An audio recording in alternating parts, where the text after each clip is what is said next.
Good evening, council, staff, our residents that are with us here tonight. I'm Mayor Michael Owens. Good evening to you, sir. This is July 13th, 2026. This is a special called meeting that we're going to have tonight. There's only a couple of items that is on the agenda, so we're going to move right on into this. So, Madam Clerk, can you please call the roll? Yes, sir. Mayor Michael Owens. Present. Councilmember Ron Davis, District 1. Present. Councilmember Michael McNeely, District 2. Present. Councilmember Keisha Jeffcoat, District 3. Present. Councilmember Cassandra Brown, District 4. Present. Councilmember TJ Ferguson, District 5. Present. And Councilmember Deborah Herndon, District 6. Present. All present, and we have quorum.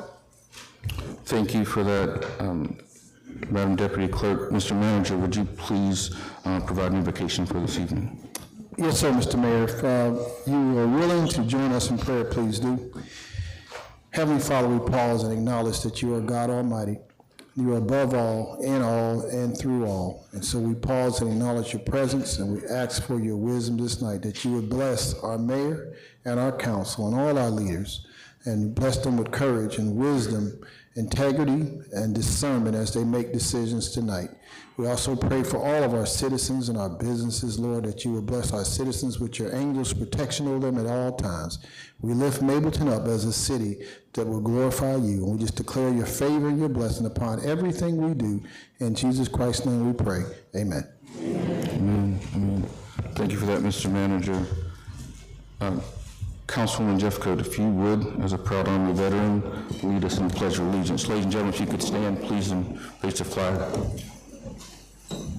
I pledge allegiance to the flag of the United States of America and to the republic for which it stands, one nation, under God, indivisible, with liberty and justice for all.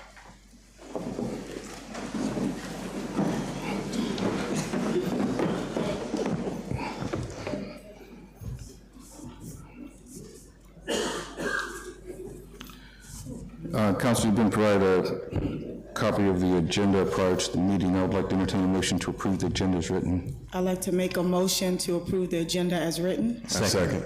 Thank you. Motion was properly made and seconded by Councilman McNeely.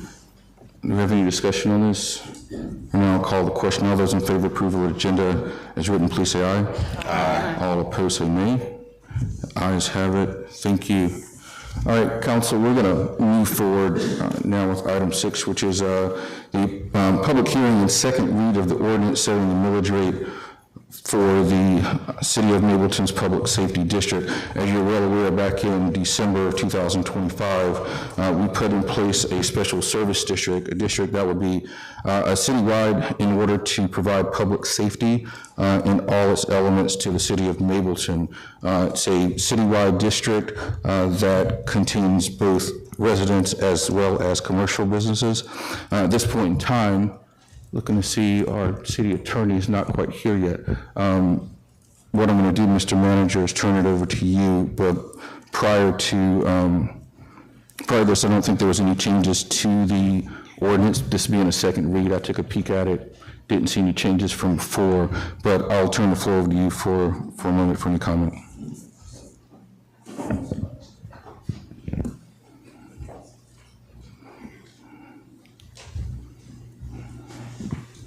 As well as our Finance Director, Ms. Karen Ellis. All right. Are we there? Good. Thank you, Mr. Mayor and Council. Quite sure that there's three parts to this. There's going to be a legal discussion, which our city attorney will probably talk about ordinance and stuff.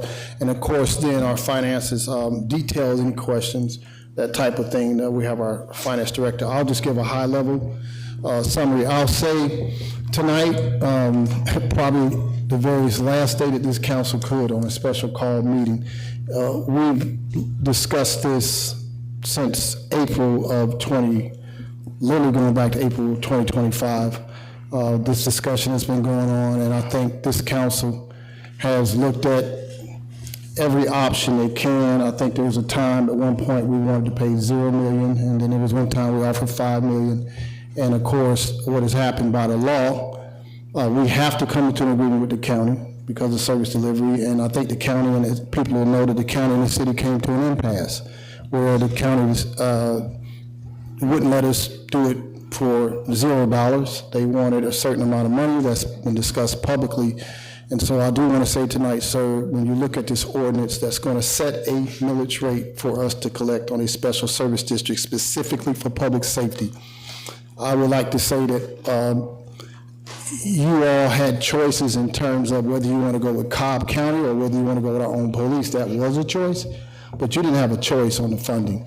Either you were going to pay the county or we're going to pay for our own police, but there was not an option to go with no paying for public safety. I think, sir, you yourself experienced at one point there was even concern in the media about concerns about public safety. Of course, you all did a great job in relaxing those fears that this city was always protected. Cobb County Police was going to respond, but obviously some of the politics and some of the media, some of the social media brought up concerns, but there was never a time that the citizens of Mableton were not protected and could not call 911, and that was always done. So tonight, sir, we are going to have an ordinance. Our city attorney will talk on that legally, and our finance director can speak on the finance piece. But before you, we're going to put a decision, and that is to vote on a millage rate that will collect money so that we can move forward with our public safety vision. And I think, obviously, it's been spoken in the past. Instead of collecting the money and then giving it over to the county, I think if we're going to spend that kind of money, we might as well have control on our own public safety and the future of public safety and not put it at risk where it could be negotiated or canceled if the county decided by a 6-month contract. So that's why we're here tonight, to make a very tough decision. Y'all have looked at every option, and we found ourselves tonight that you can only go so far now without making a decision. So 4.5 mils, I'll let Ms. Karen Ellis, our finance director, talk about what that looks like, and then if we need to, we will defer to the county attorney if she wants to come up at this time. Would you prefer us to go with? Yep, all right. Yep. So at this time, we'll let our finance director talk about some of the numbers. Thank you, Mr. Manager. Ms. Ellis, you're recognized. Good evening, Mayor and Council and citizens of Mableton. What we have before you for our final read and for vote later is a 4.5 millage for the Public Services Safety District. This is a fund that is budgeted explicitly and only for public safety. We have funding to set up right now to move towards to have a public safety department. We do have numbers that are going to be given to you in a notice. If this item is approved this evening, we have noticing that will be going out as soon as hopefully next week, later next week, to inform you of how this assessment looks, when you will get your bill, and it'll give some scenarios on a sample of what your home value is and what that tax is going to look like annually. As far as exemptions are concerned, all of the state exemptions, which are you may have already applied and been approved for, those will already be built in to these numbers. As far as City of Mableton exemptions, we're looking towards adding additional ones, but that comes with the work of council and our legal house, because we have to get those approved through a different scenario versus the states that are already in place. But we do have this funding that's available in the budget, and if you have any other questions on that as far as noticing or billing, I'll be glad to answer them. Any questions of our finance manager at this point?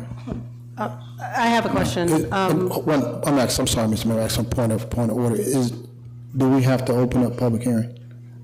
Do we have? No. Okay. No. Councilman Herndon. Yes. Can you outline when constituents can expect the bill and when it should be paid?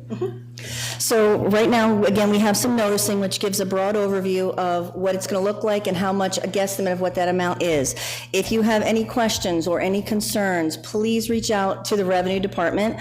You can reach us via email at revenue@mableton.gov, or you can go to the city's website, and there's multiple people that can answer your questions, and you can have them specialized to what your questions or concerns are. So that notice will go out in July, sometime later this month. Then on October 1st, you all should be receiving the first bill. That bill will have all the information of how you can pay, where to pay, and it will also give you a due date, and that due date is December 1st. So your bills will come out October 1st, they will be due by December 1st.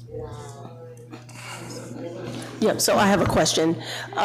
So with this bill, is there an option to split the payments so that you're not having to pay all of it at once? They can split payments, but the end payment will be due on December 1st, so it can extend. So once you get that bill in October, if it's easier for you to make it in 3 payments, say October 1st, November 1st, December 1st, you can split it into 3 payments, but the full amount will be due on December 1st.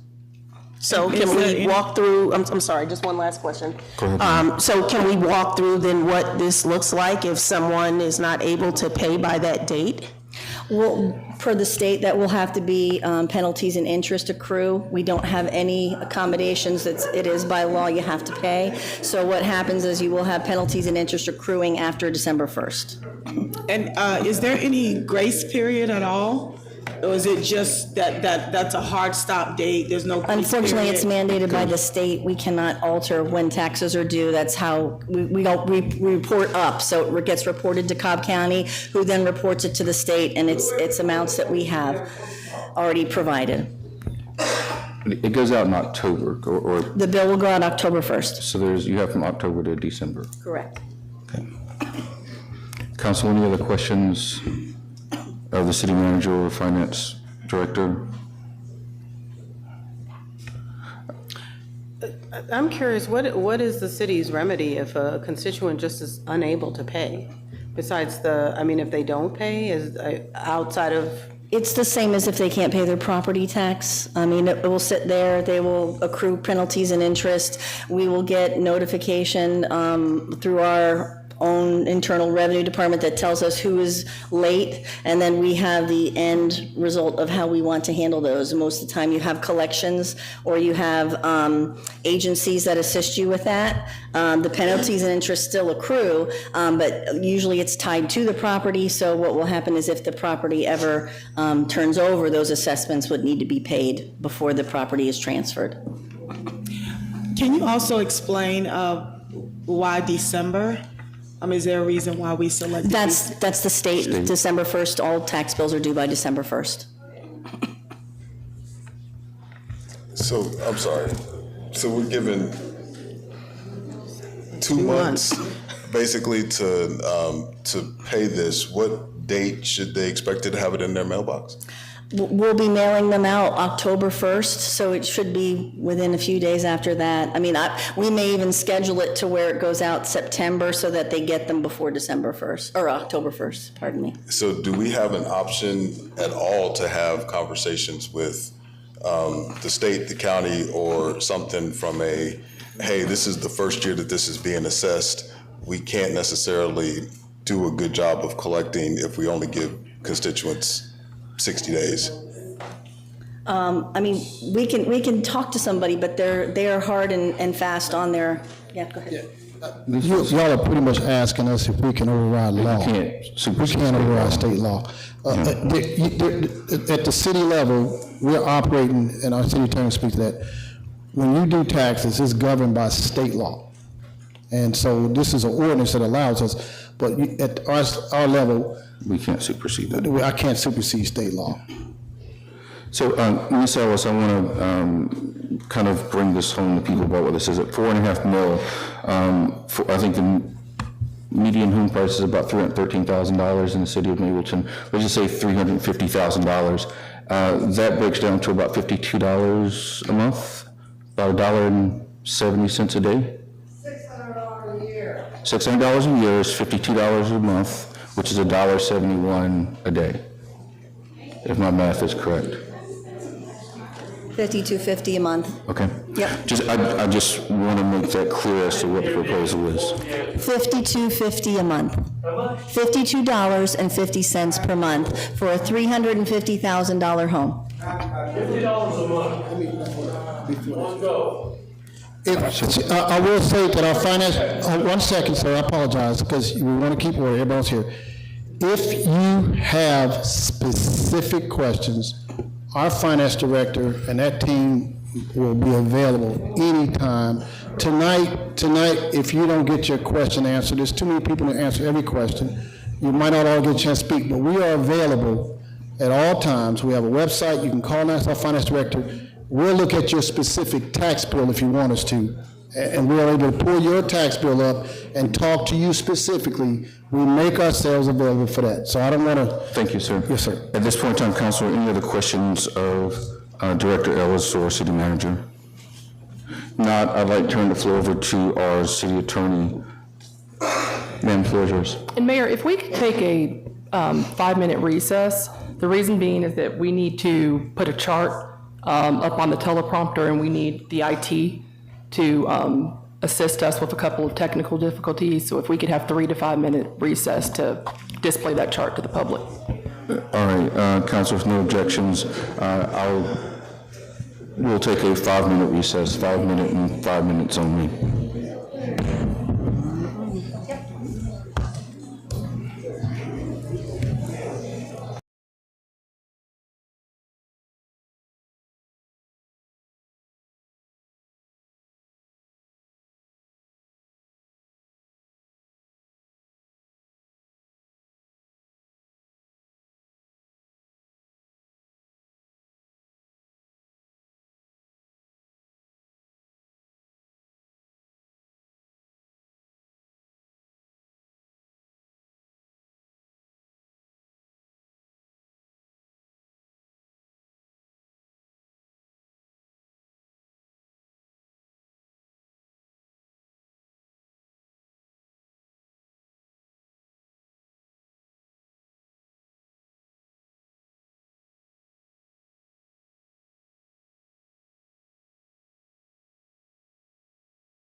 Council, we're going to come back to order at this point in time. Mr. Manager,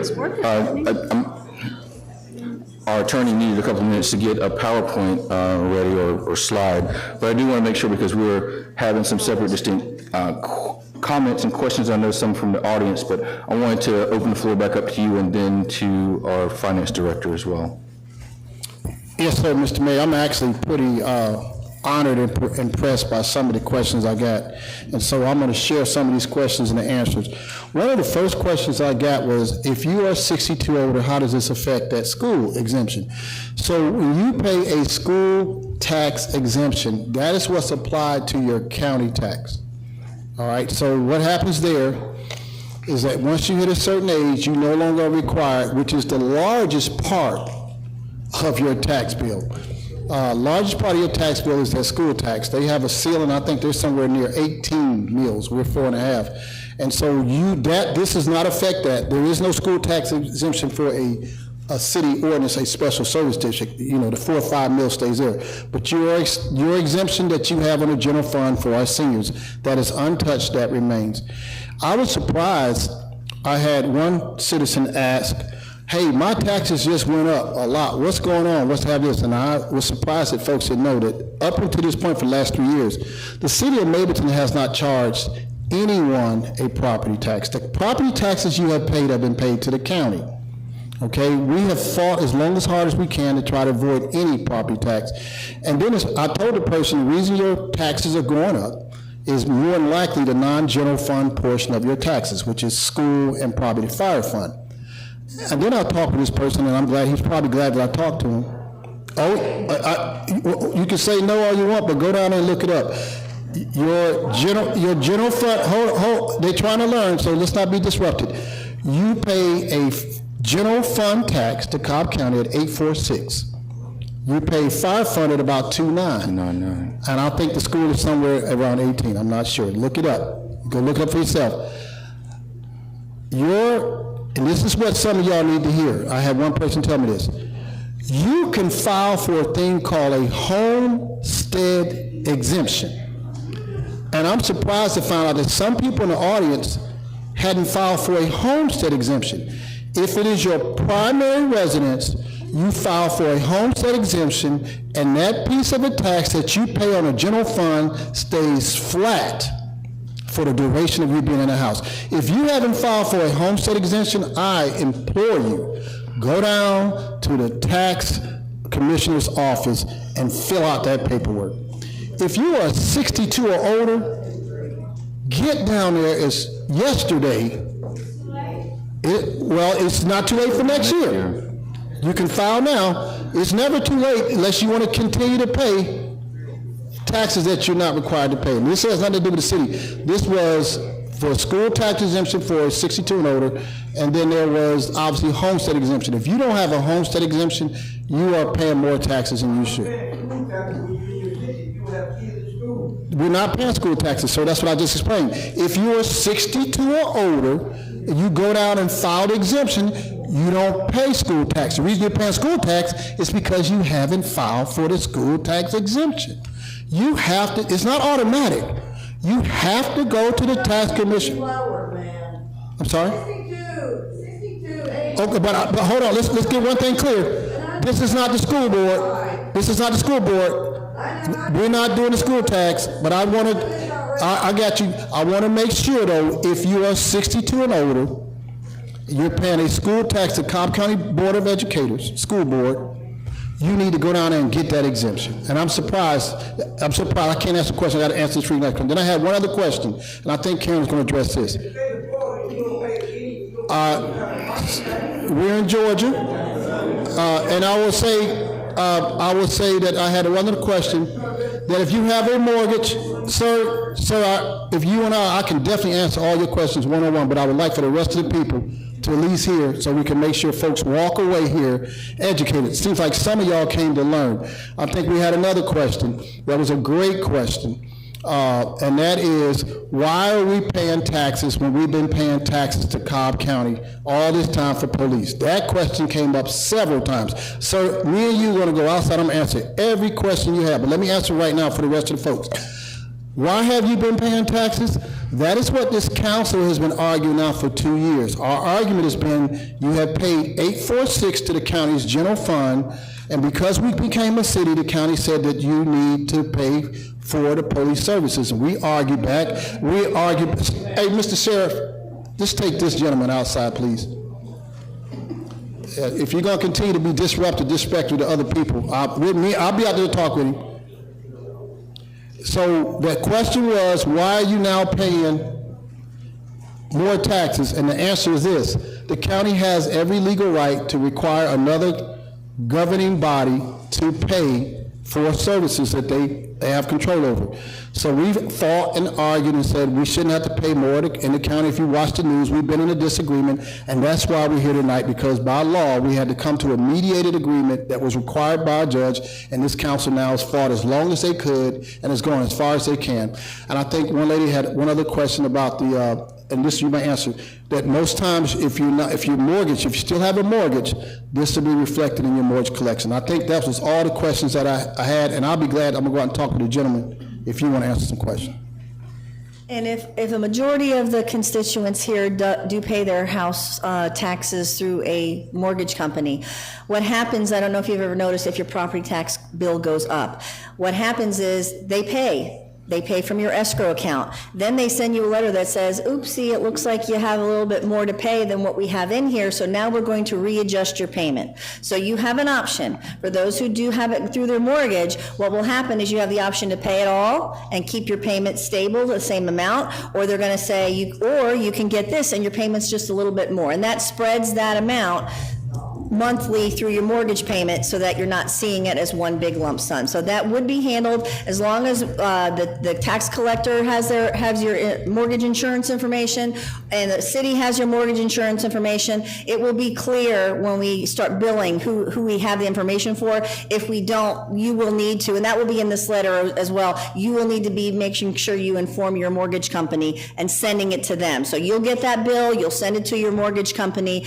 If it doesn't say that we already have their information, it's been sent to them, and they will go ahead and realign your payment or offer to have you pay it all up front. So that's how the mortgage will work. Thank you for that.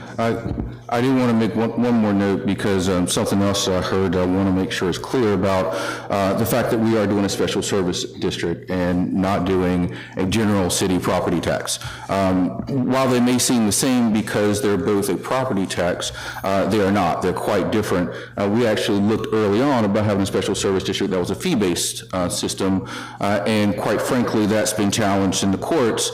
So obviously, that was something that we did not ultimately decide to pursue. So the property tax route is the way that we are going through a special service district. Why is that different? Because two things that many folks have asked for, which is transparency and accountability. So what you get with a special service district for this public safety is specifically funds that are being raised that can only be spent on public safety. A general property tax is not that. It's a tax that can be raised and then spent for anything, basically, from a government perspective. So the idea of having a special service district specifically for public safety was created specifically for accountability and transparency. So you know exactly what money is being raised for and what it can actually be spent for, and have that transparency through that. So as those funds are being spent year after year, you know that it's coming out of the public safety budget and being spent directly on public safety. That funding structure is different. It is unique to what we are trying to do here. I won't say it's unique to city government or local government, but it is unique to what we're doing here. What Cobb County has done is the fire fund, which was mentioned earlier, the 2.99 mil, that isn't a separate dedicated fund. But the money that everyone has been paying, the 846 that had been mentioned prior to, goes into general property tax or to the general fund. What happens when money goes into the general fund is you don't know exactly what's being spent on what. So it was important to us not to copy that structure because it does create some confusion. If you're paying property taxes, you want to know where that money's going to. Well, if everything's going into one fund, one collective fund, you cannot tell what money is being spent where.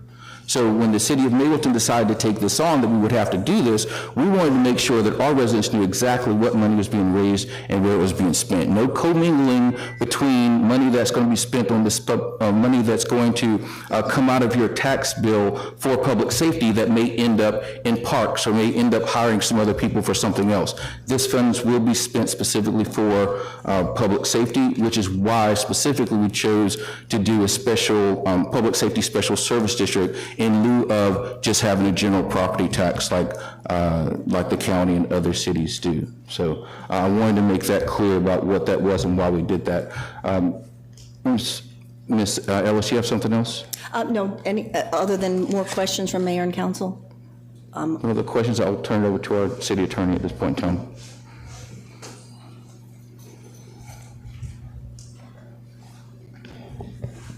Okay, well, thank you everyone for coming tonight and voicing your concerns. So this is a chart that I created just so I could illustrate in talking to the council as well as in inviting the public to be part of this discussion that I plan to have with the council.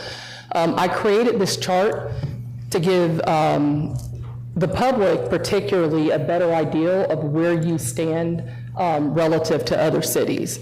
So what I'll do is, if you look at the green part at the top, I've identified the cities. I think relative to the other cities that are, the other counties that are in the metro Atlanta area, I thought Gwinnett was probably the most similar to Cobb County versus comparing you to Henry County or Clayton County or Decatur. Not Decatur, DeKalb.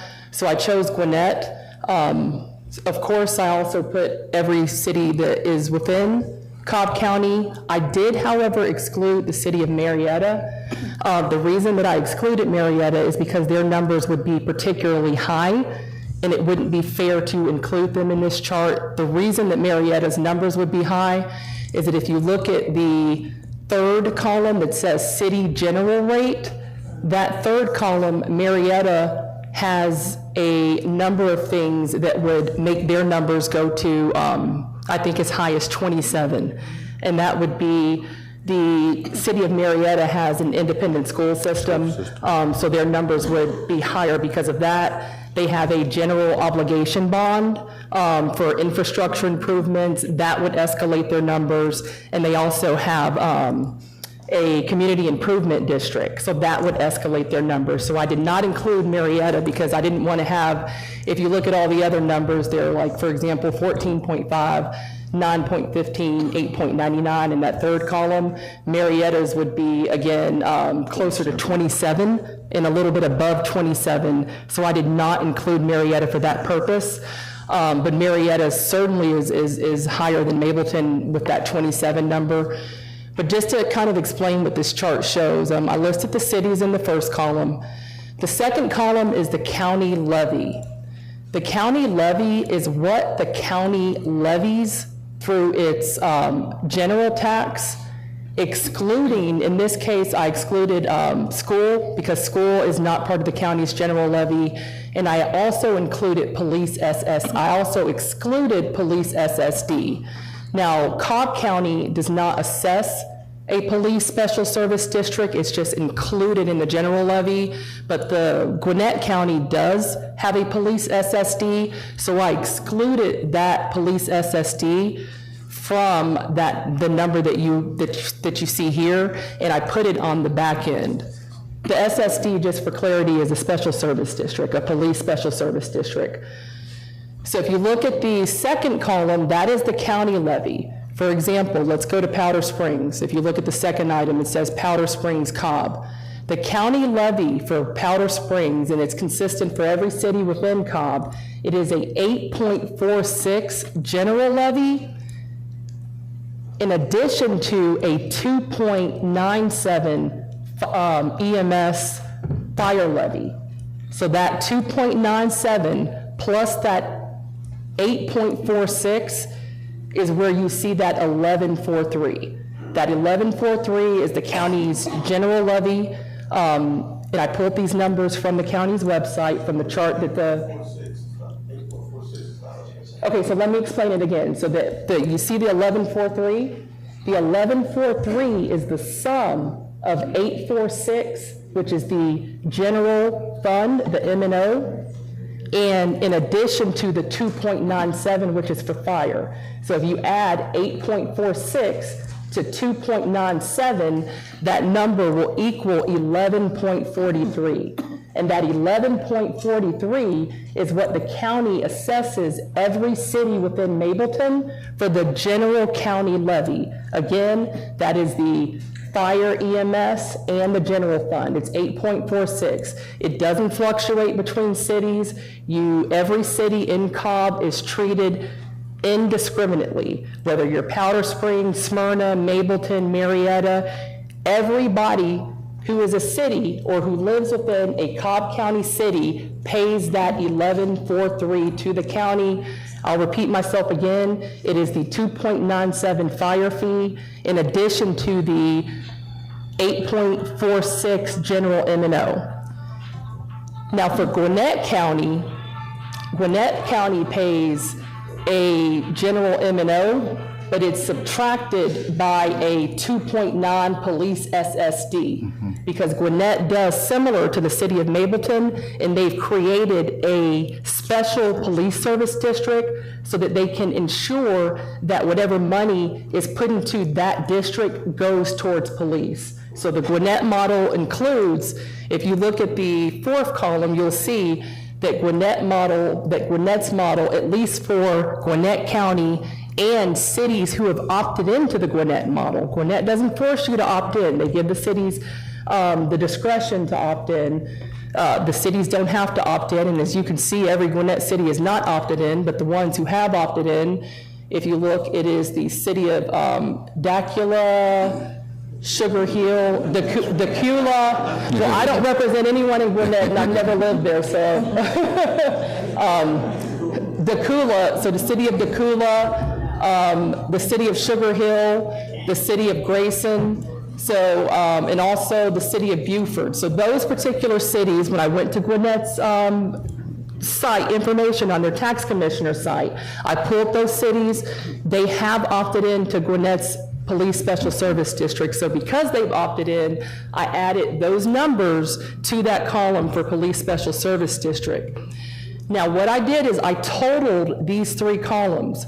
So that is your county levy, your city general rate, and then your police SSD if your city has a police SSD.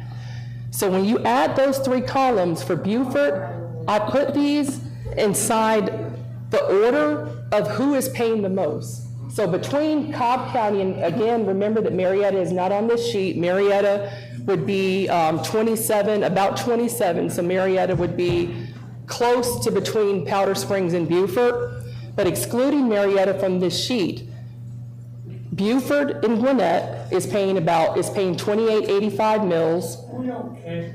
Well, some people do care. Some people do want to know where they are relative to other cities, and I think that they have the right to have that information.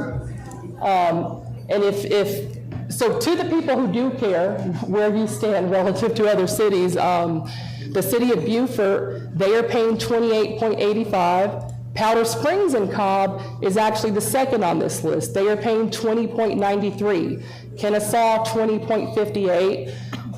Smyrna, 2042. Ackworth, 2038. Austell, 1968.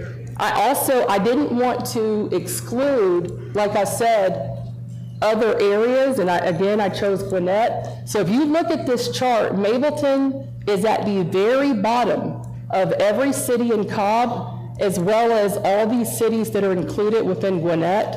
And if this information is relevant to you, then it is, and if it's not relevant to you, then it's not. But I think at least for education purposes, I think it's important to know that when you compare yourself relative to other cities, you are at the bottom.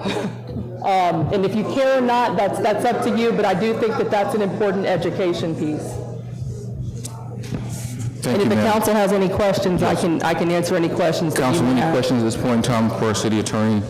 Thank you, ma'am, for putting this information together. I do think it's helpful. I think it's always important to know where you stand relative to others, and also decisions that other municipalities have made too, as when it comes to dealing with situations like this.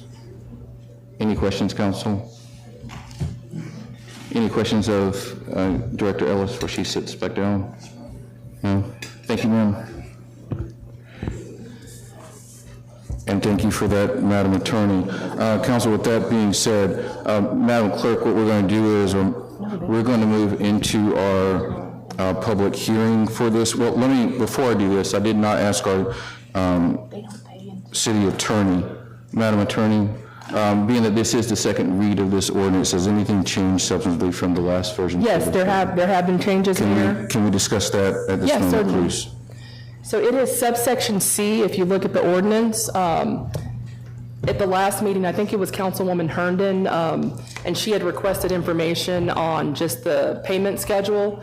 And at that time, Finance was putting the payment schedule together.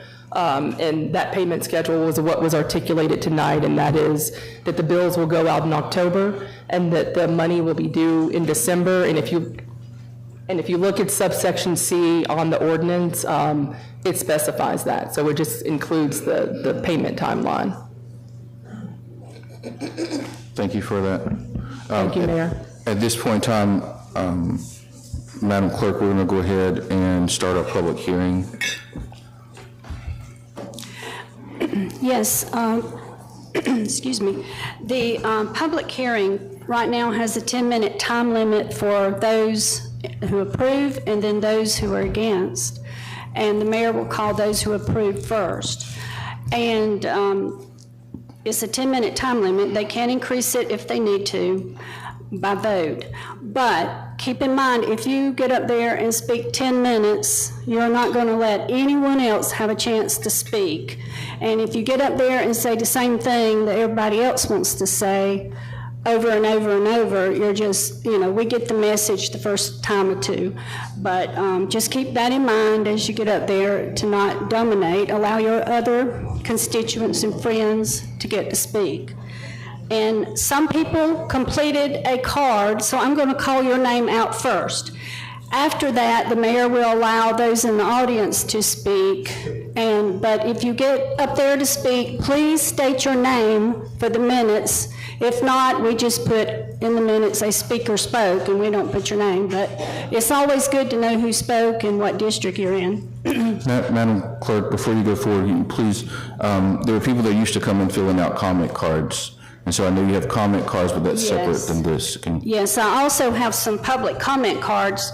That's just those who want to speak about anything in general, not just this item. So I do have your cards to the side for that. But the first ones that I have wanted to do the public hearing. And the first one I have is Kelly Johnson. And following Kelly Johnson is a person named Pat. If you will, Pat would be ready to come up after Kelly Johnson. And we have a timer going on. Thank you, Madam The Clerk. deputy clerk has the timer going. Thank you. At this point in time, we're going to go ahead and start the public hearing. This section of the public hearing is going to be people who are speaking in favor of Are you Pat? this measure. Good evening, Mayor. Good evening, Council, sir. Ladies and gentlemen. I've come to make two declarations, and then I would like to read a letter I wrote this afternoon for the mayor. Speak loud, please. Can you hear me now? Okay. I'll restart myself. I've come to make two declarations, and then I would like to read a letter I wrote for the mayor after those declarations. The first declaration is to say that I am more than a keyboard warrior online. With that, I'd like to present my symbolic black card and my symbolic white pass.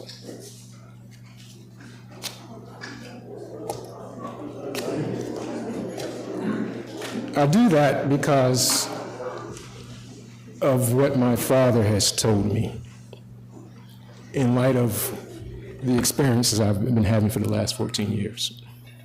And what he told me is that racism isn't real, but it's important to some people. And with that, I preface the letter I wrote to Mayor Ellis. If I don't have time to finish this letter, I will email it for people.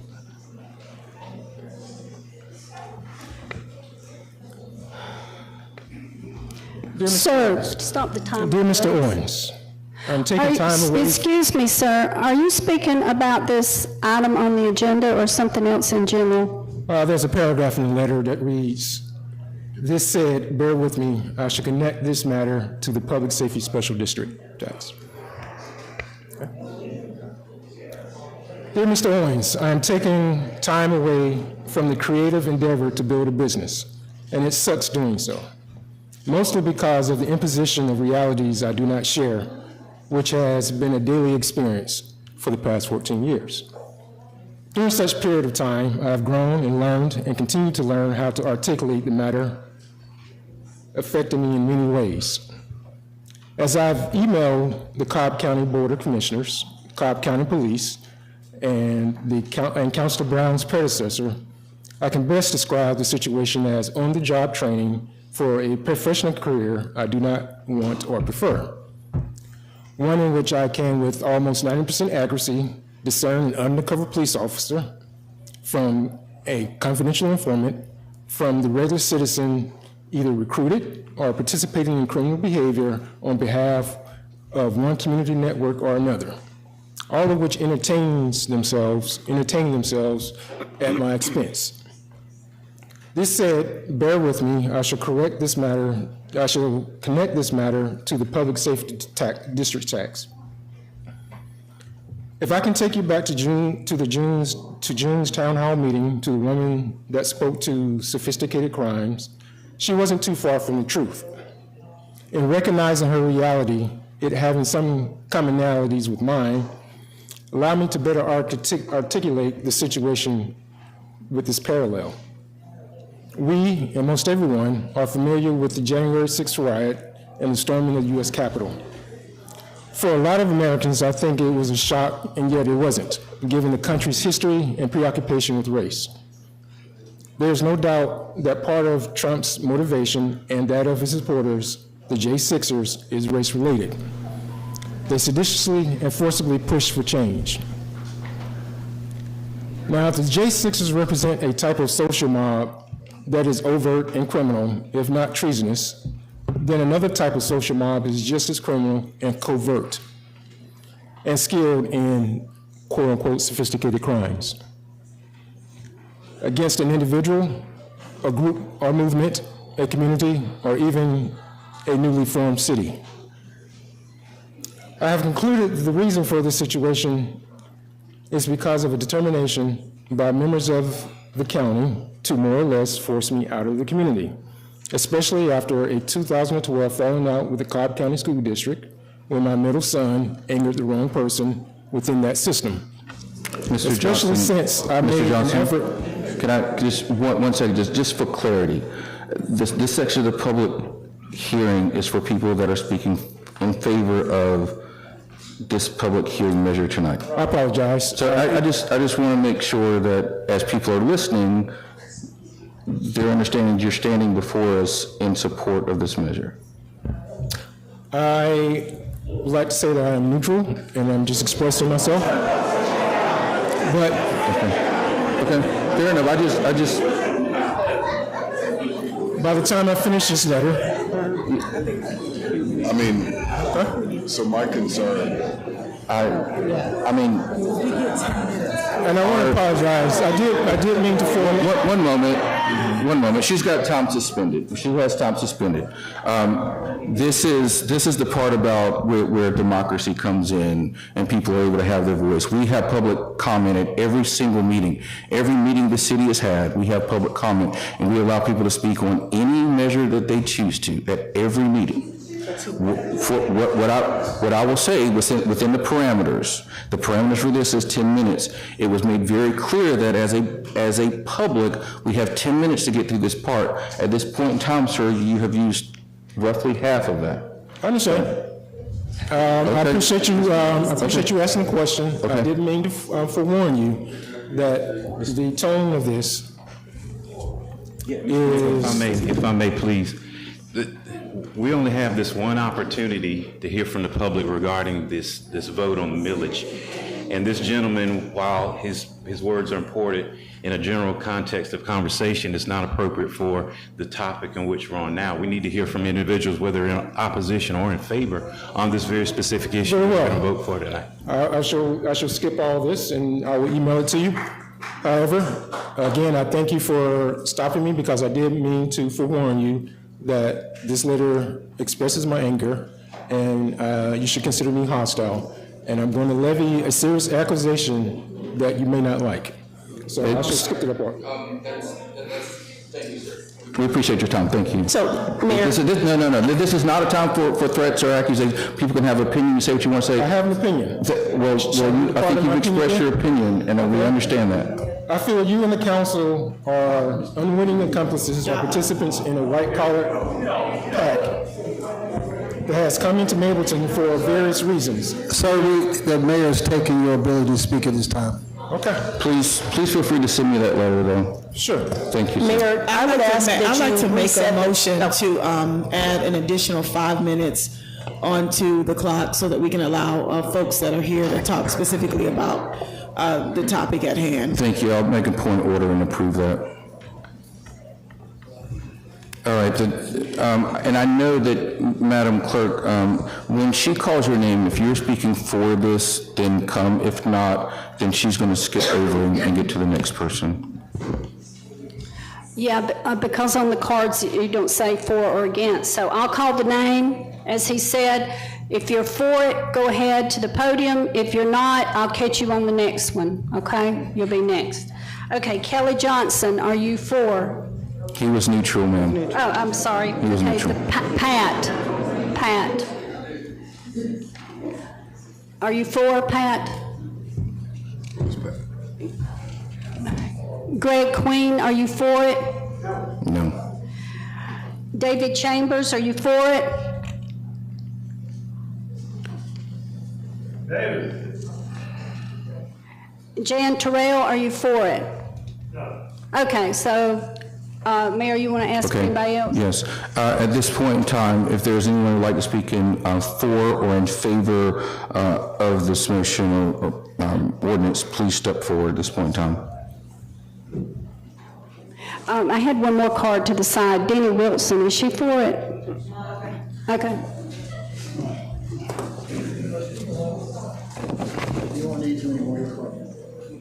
All right.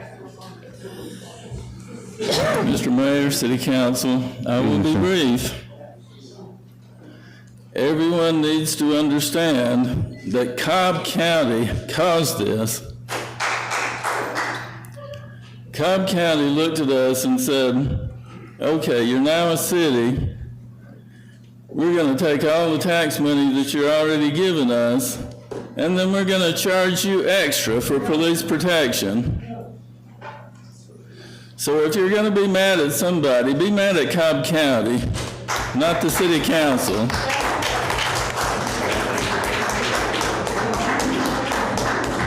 Thank you, sir.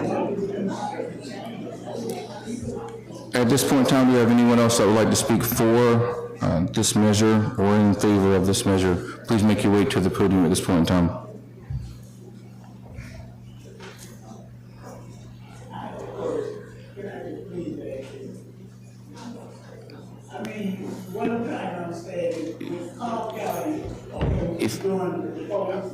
Ma'am, if you would like to speak for, you have the opportunity to come to the podium. Thank you, Mr. Mayor. Good evening, sir. First of all, let me say that my name is Tyrone Simmons, and I want to thank the mayor and his council. So far, I think you've done a good job, you and your council. This is not an easy job to do. And I want to say, based on my understanding from the last conversation you had at your meeting, you tried to negotiate with Cobb County, and they put you in a situation where they pretty much made their decision, so you and your council, y'all had to make y'all decision. And from my understanding, if we don't stand up as a city and start being independent, then we're subject to be charged whatever people want to charge us. For me personally, I am a city of Mableton, and I want to see some police cars that says Mableton on it, so that I feel then that those police have this city first. I don't want somebody coming to my city and treating us as though we're a secondary city. I see Austell, they have Austell on their cars. Powder Spring, they have Powder Spring on their cars. And whatever way they did it and didn't do it correctly, I'm sure you guys are intelligent enough to figure out the correct way to do it. And as far as the amount we pay for taxes, that little $50 a month, you spend $75 for dinner somewhere, okay? If you got a $300,000 house, you should be able to pay $50 a month. And $50 a month is nothing to ensure that you are getting first class and first option as being safe for your city. I invite you to go anywhere in any of the surrounding city and see where the taxes are not being raised. Show me somewhere where the taxes are not being raised, and you go there. So I invite you and your council to think forward and do this correctly. And from my understanding, you're the mayor of this city, right? So the majority of this city supported you.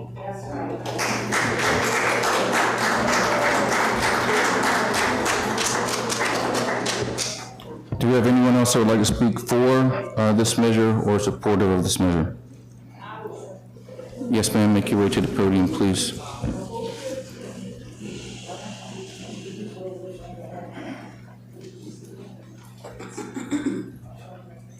Good evening, I'm Brenda Robinson. I am a resident as well as a business owner in Mableton. So I heard about the information that we're going to be paying $2 million from Cobb County. So I wanted to come to this to find out more about it. Having looked at what you have here presented, it looks like we'll still be paying less than some of the other cities, even though we don't like paying more, but it looks like in the end we'll pay less. So for that reason, I support what you're doing.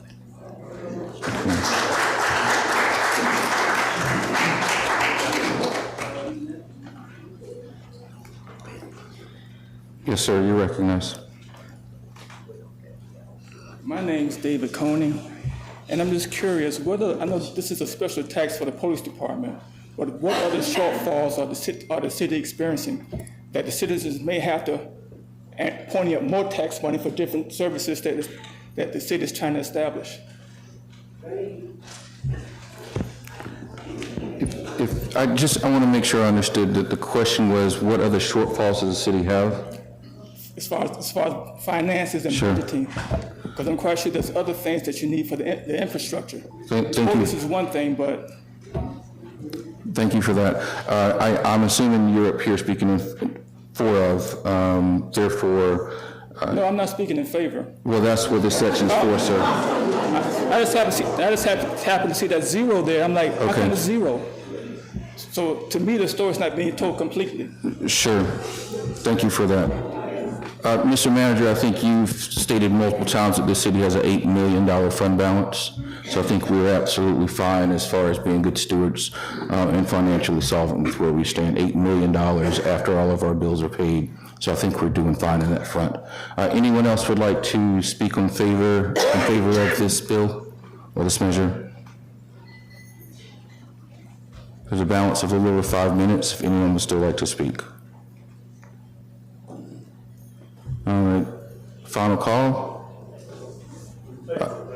All right, with that being said, we're gonna move on from that section of the public hearing. We're now going to a 10-minute section for those who would like to speak in opposition of or not in support of. At this point in time, Madam Clerk, I'd like for you to go back to the cards that you have, and we'll start there. After everyone has spoken that had turned in a card, I'll then open the floor back up for anyone who else would like to speak. Okay, we have Pat of Ridge Court. Pat of Ridge Court. And following Pat was Greg Queen.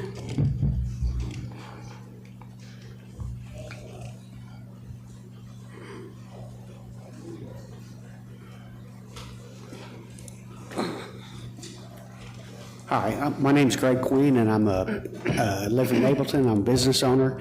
And first, I did not vote for the city of Mableton to be a city. And I just, I just don't agree with it. And I just don't understand that why couldn't the city council have a better negotiating team with the Cobb County, even though Cobb's probably upset. Cobb County's probably upset that we became the city of Mableton, but Cobb County Police does a great job in this area, and I'd like to keep it. And it's just something, maybe we need to get a different negotiating team, go back to them, maybe, for lack of a better word, suck up to them a little bit, and see what we can do instead of putting another 4.5 taxes on it. We're still going to be paying the full Cobb County tax until we sue them. How's that law? How long is that going to take? And it's just not right for us to be paying double taxation. Is basically what it is. And so I'm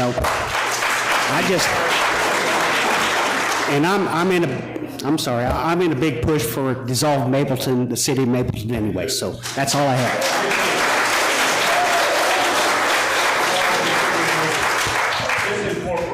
Listen, Mr. Manager, I just want to make one question to you. If we do not move forward this measure tonight, do we still have to pay Cobb County? Yes, sir, that's not an option. The option is not whether we have to pay we have to pay a bill, and so you don't have a choice on that matter. We still have to pay. Cobb County is expecting $3 million we paid May 31st. They're expecting another $6 million, I believe, by the end of this year. And it's starting 2027, they want $1 million a month. And I'm not afraid to say, not for one extra bullet, not for one extra car, not for one car labeled Mableton, not for one extra officer. For the same service, they're asking for $1 million. So, Thank you. Thank you, sir, for that clarification. All right, Madam Clerk, next card, please. David Chambers, and then Jim Terrell. That may be Jan Terrell. I can't read it, but David Chambers.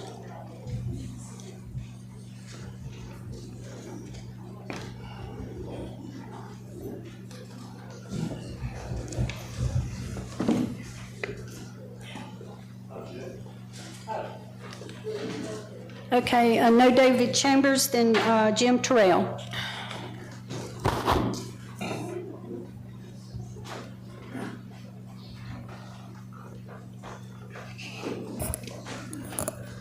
I'm Jim Terrell. I recently moved back here. I graduated from Campbell, but my family moved out in '80 and recently moved back. I see half a dozen members in my neighborhood.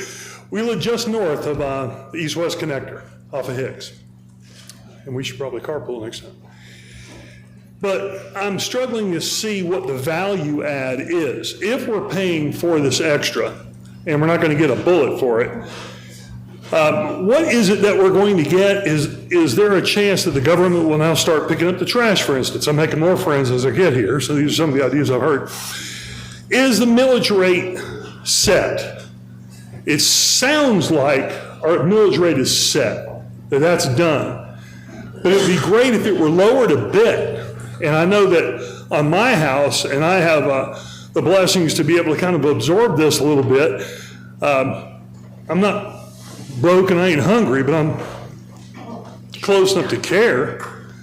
And there's people on fixed incomes, of which I am one, who that is a lot of money. That's a lot of money. So what is the value add? What has changed that makes us want to be part of this new tax and pay it with a good attitude instead of it feels like we're in a headlock a little bit and we're going to have to pay this because, by God, Cobb County, what changed and what is the possible value add for this new? And 1593, not for long. It won't take long for it to go up. So I just wonder why this is. Again, I just moved back to the area, so I haven't been, privileged enough to hear a lot of it. But why? Why is the millage rate so high? If it's going to be raised 4.2 in one try, what will be the next raise? What is a common raise? It won't be long before we'll be up there with Dracula and the Sugar Hill Gang. But why is it such a giant millage rate leap, and what will we be getting for it?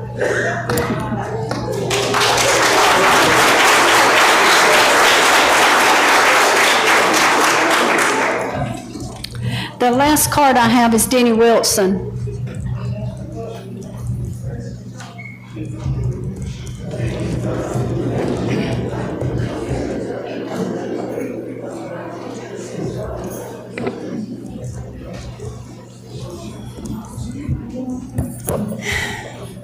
Mayor and council, Yes, ma'am. I am sort of neutral on this, and the reason I am is because I would hate to be sitting in you guys' seat. And I didn't vote for the city of Mableton and I campaigned heavily against it because I knew that we would be here today. I mean, I knew that we would.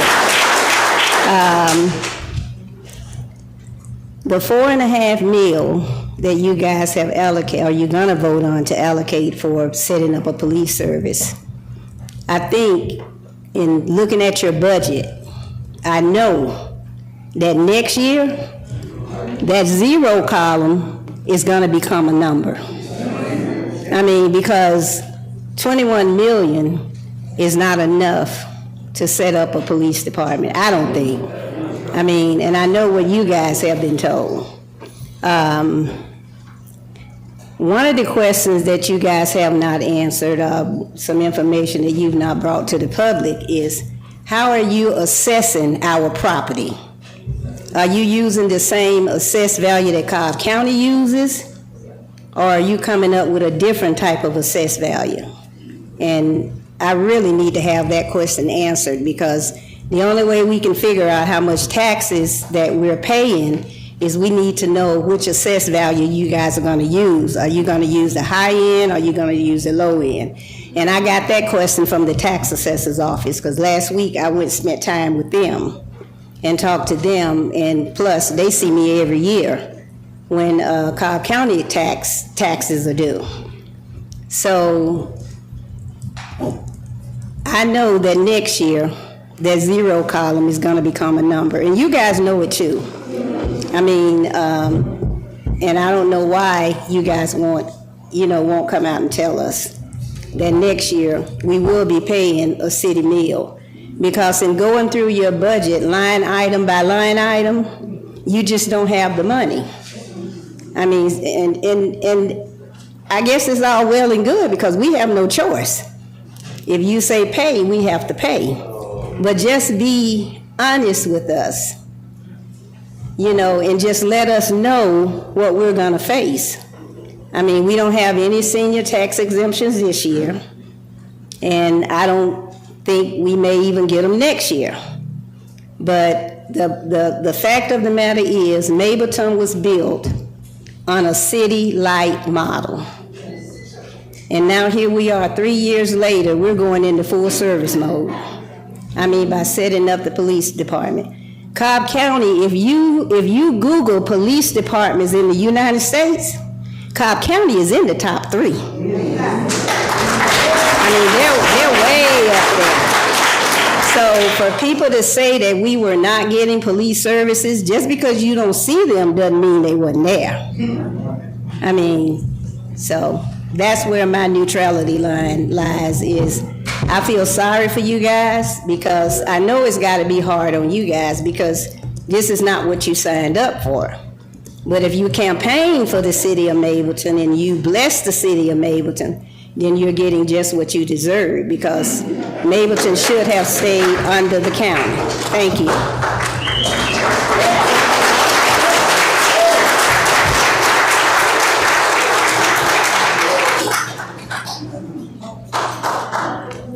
Is that the last card? I don't have any more. Thank you.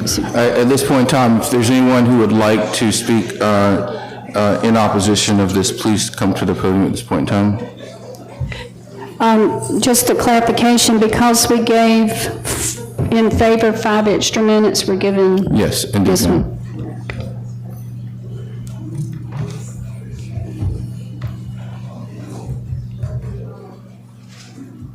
You may begin, sir. Good evening, Mayor, Council, and citizens. I want to start first by saying, and this is something I shared with my council person in the last meeting, transparency has 2 things rooted in it, in my opinion. Truthfulness and, timeliness and intentionality of truthfulness. Respectfully, I think a lot of the citizenry feel like the level of transparency for the community from the mayor and this council is lacking. And that needs to be addressed in all areas, not just around this public safety special district. I think looking at the economics of the situation, the way they've been broken down from the last meeting and all of the available public comments and information I've been able to gather since, I think there's a very strong case that has been made for the creation of the special district being proposed, and it makes sense. However, what doesn't make sense is some of the economics and the decisions going into the funding or the initial funding behind it. Why this number? Because there's clearly something that's driving this number that hasn't been released or shared with this audience, and that's troubling. I implore, while I recognize that in the interest, if there truly is, in this council's opinion, a financial interest in us absolutely positively issuing millage right now this year to pay the bills, I understand we have to do that to pay the bills. But I implore you, once the money is collected, for you to press the brakes immediately on your idea.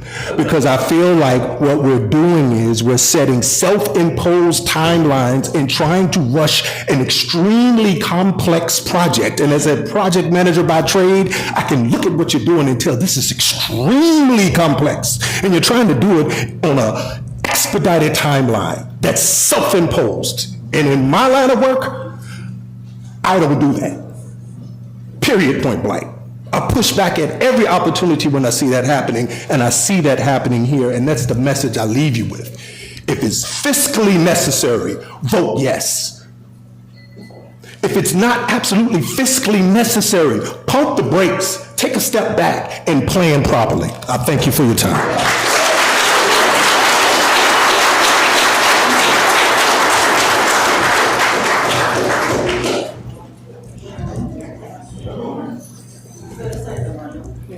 Sir. Jolie Elder, I live in District 4. Thank you very much for the chart. It was helpful. You all know I always ask you for data.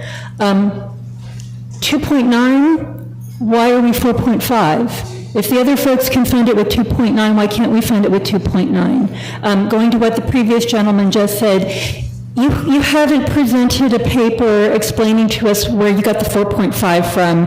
You haven't said, here's how much it's going to cost to stand it up, how many officers we're going to need, how we're going to, like all of that would help us understand where this number comes from. So could you please do that work first, and then come back to us and tell us why we have to be 4.5, not 2.9? Thank you.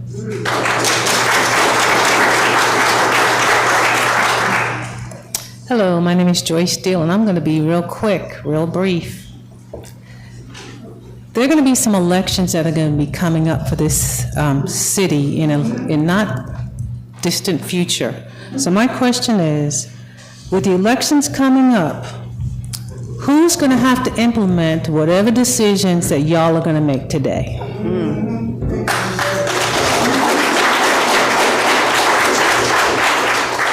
Hello, I'm Patricia Thomas, a 29-year resident of Mableton, and I'm neutral in the comment that I want to make.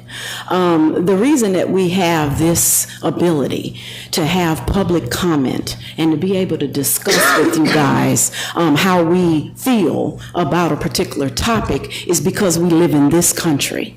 And in this country, our word matters. And so what we don't need is when a presentation is given to us, it's given with negligible information.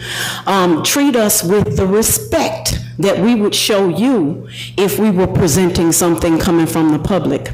Also, when the public makes a comment, then it is not and I'll say the council's responsibility to chastise the public and say, you should have read this, you should have done that. Of course you should have. We all do. But when we come to meetings like this, we're coming with the expectation that information is going to be properly disseminated so that we can make an informed decision. Now, it is our responsibility as citizens to go out on the website, take a look at the budget, take a look at what this discussion is, and we all do understand that. But for the people who are here that may not understand that, when you are talking to the public, we would like you to treat us with respect, as if we do understand what you're talking about. So presenting us with a chart that starts off with acronyms at the top of it is not showing us the due diligence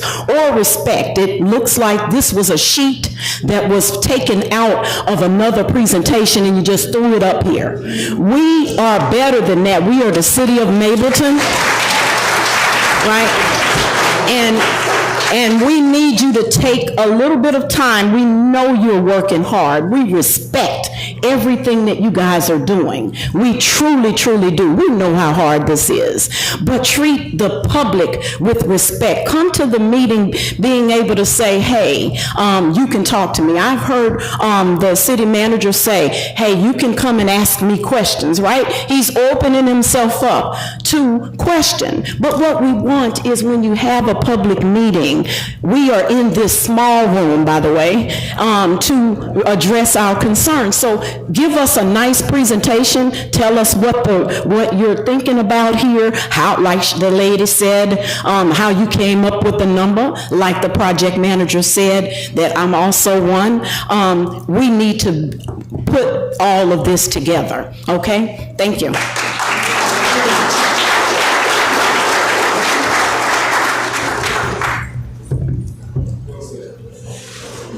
Good evening. Response would be good evening. Thank you. My name is Wayne Glover. I live at 431 Crispin Trace in Mableton, Georgia. Honorable Mayor Owens, Council. When Ms. Brown first came to my front door campaigning to become a council person, I told her the costs and taxes would go up in Mableton. I mean, there was no and or buts about it. She said, no, taxes are not going to go up. We're going to be fine. One of the things I pointed out to her was that I knew taxes were going to go up because I worked for a company that was going to provide some extra taxes for the city. And so I knew they were going to go up. And if you're going to live in a city, you want city service, like the gentleman said. He wants to see Mableton on the police cars. I really don't care. I just want to see police on the cars. Okay? So, Mableton on it don't make it better. But one of the things the other gentleman said that I would like to echo, Mayor, is put the brakes on. I think this is complex, but I'd like to see a little bit more fight in this council. I'd like to see you get more attorneys to challenge Cobb County, because what they're doing isn't right. And I understand that. What Cupid and her group are doing is not right, because we've been getting these services without paying them, and now they want to make some money. So I'm asking you guys to put the brakes on it. Go get the right attorneys. If they want to charge us, get an injunction so they can't charge us. Things can go on like they've been going, but we need to make sure that we're doing everything we can to prevent those numbers from going up, because like the lady said, that zero is going to increase too.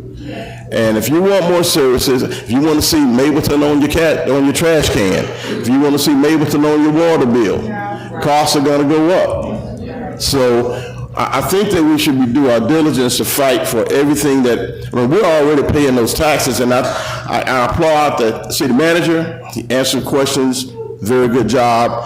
Young lady, the accountant, she answered all the questions to the T. I'm on board. But I need you guys to fight and go back and get the right attorneys to fight this thing out. Don't just go down there on your own, because you guys don't have the wherewithal to do it. So we need to go, when you're going after Cupid, you're going to have to bring your A game. Thank you.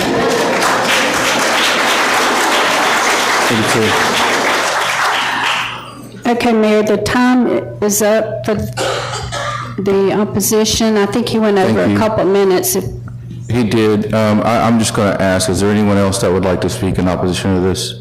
If so, I'll open it up. Sir, right here in front?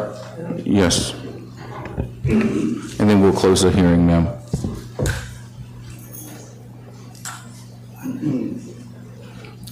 I'm going to talk loud enough so I probably won't even need this microphone. I've lived in Austell for 16 years, and the last 3, I'm suddenly a member of Mableton. I come in here tonight. I voted against incorporation, by the way, and I hope there's an attorney that will seek me out after this is over, because we need to disincorporate the city of Mableton. We do. You're darn right we do. They told me tonight, first of all, the reason I got annoyed at that up there is because I really don't care if we're the lowest out of all those. We should have a red line through that, Mableton. They doubled my tax bill tonight. They told me I have a $300,000 house. I'm going to have a new $600 tax bill. That's what I pay right now. You doubled my tax bill in one night. And they're right. The taxes are only going to go up. What are you getting now that you didn't get before? Nothing. So we need to disincorporate the city of Mableton, be done with this nonsense. Otherwise, yeah, bring on that applause. Bring on up. Otherwise, like that one person said, that lady said, when they send us a tax bill, we won't have any choice but to pay it, or else they put a lien on our property. Well, this is nonsense. I mean, I can't afford another out of the blue $50 a month tax bill to give me nothing that I don't already get right now. If there's an attorney, please seek me out after this so we can start this disincorporation process.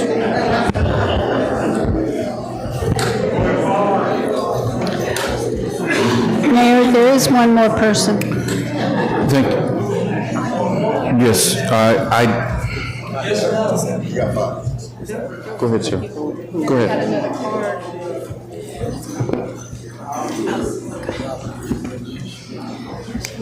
This will be our final speaker, and we'll close the public hearing after this.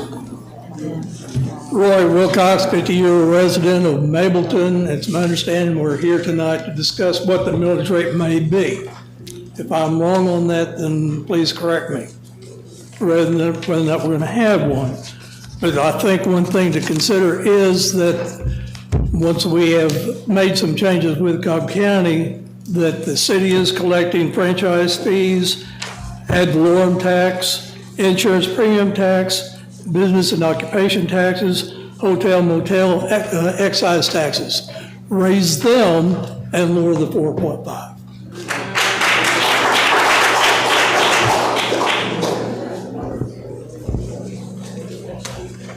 Thank you for that, sir. Madam Clerk, at this point in time, we're going to close the public hearing.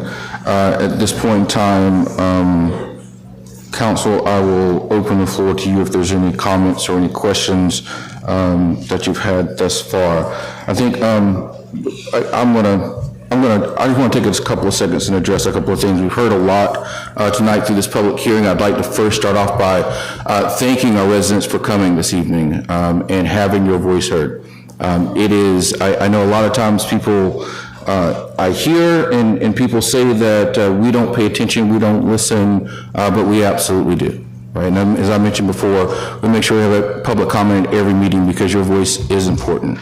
And so thank you for coming tonight, whether you're speaking for this measure or against this measure. It's important that your voice is heard. You know, all of us up here, we serve at the pleasure of those who elected us to lead this city, and so it's important that we hear what you have to say. I do want to address a couple of things, though, and the part of, and I start taking notes during this process, so I'm going to skip around a little bit, but the question was about the millage rate itself, and so the millage rate itself, there is, sorry, the millage rate itself comes from several different things. I just want to be very clear that we've had public meetings, city and the county, about this process and about what it was going to cost, and we've argued back and forth. We've negotiated time and time again with the county. The county has put numbers out as high as $23 million for public safety or for law enforcement services, and I think that the low market, which we agreed to last year, was $9.5 million. There's been multiple iterations there in between, but I think the second time was at $21 million. So they've quoted some 23 million, I want to say 21 million, 18.7 million. There was a meeting that took place, a public meeting that took place where the county actually was very specific about what the costs were to provide public safety services, specifically law enforcement services for the city of Mableton. I think, and Mr. Manager, correct me if I'm wrong, but I think at that meeting they said it was right below $20 million. And so for those that are wondering where this number comes from, it didn't come out of the blue. If you trust and believe in the Cobb County Police Department, they spent a lot of time and hours putting together what it does cost to provide services to the approximately 80,000 people in this city, and that is the number that they came up with. It is documented. I think it's on our website. It had been on the Cobb County's website in the past as well, and it was gone over in detail by Public Safety Director Mike Register at a previous meeting. So that information is available. If it is not on our website, it's public record. Mr. Manager, I want to make sure it gets on our website if it's not out there already, so people know exactly where that came from. There is no doubt that Cobb County is ranked one of the top police departments in the state, if not the country. I am proud of that. I have spent a lot of time with the current chief, much more time with the previous chief, as well as with the public safety director. I have faith and trust in Cobb County Police, always have, and it was our intention that we would have Cobb County Police as our primary law enforcement service for a long time. And I think we all believed that and thought that was going to be the case until we went into our final negotiations when Cobb County did not extend a long-term agreement to us. We have approximately 16 IGAs, intergovernmental agreements with the county. Most of them, if not almost all of them, go out through 2034. 2034 is a specific year because that is the year that all of the cities and the county align their agreements. Every city in the county, every city in this county has agreements with the county for some services. If nothing more than animal control, every city has something that they rely on the county with. But I will reiterate, the long-term agreement was not extended for the city of Mableton. Was not extended. We had to make a choice at that point in time to be able to move forward and not have the public safety and welfare, quite frankly, in someone else's hands as to what they were going to extend to us. And that is how we landed in a one-year deal. And yes, I get for all the project managers out there, I have my PMP as well. I know what it's like to run project where you have constraints. But please don't think that we've gone after this alone. We've had special subject matter experts along with us the entire way. We've had police chiefs that have stood up police departments right here in Metro Atlanta. We have talked to no less than 4, I think, police chiefs that have stood up police departments in Metro Atlanta. And let me tell you this, not a single one took a year to do it. They all did it in under a year. Every single one of them. So the idea that this is complex, it is. The idea that this is challenging times, it is. But every single one of those police chiefs have looked across from me from the table and said they can absolutely be done in well under a year. This is not me saying this. These are people that have literally stood up police departments in Metro Atlanta that have said this is absolutely possible. Before we agreed to this deal, believe me, we asked those questions.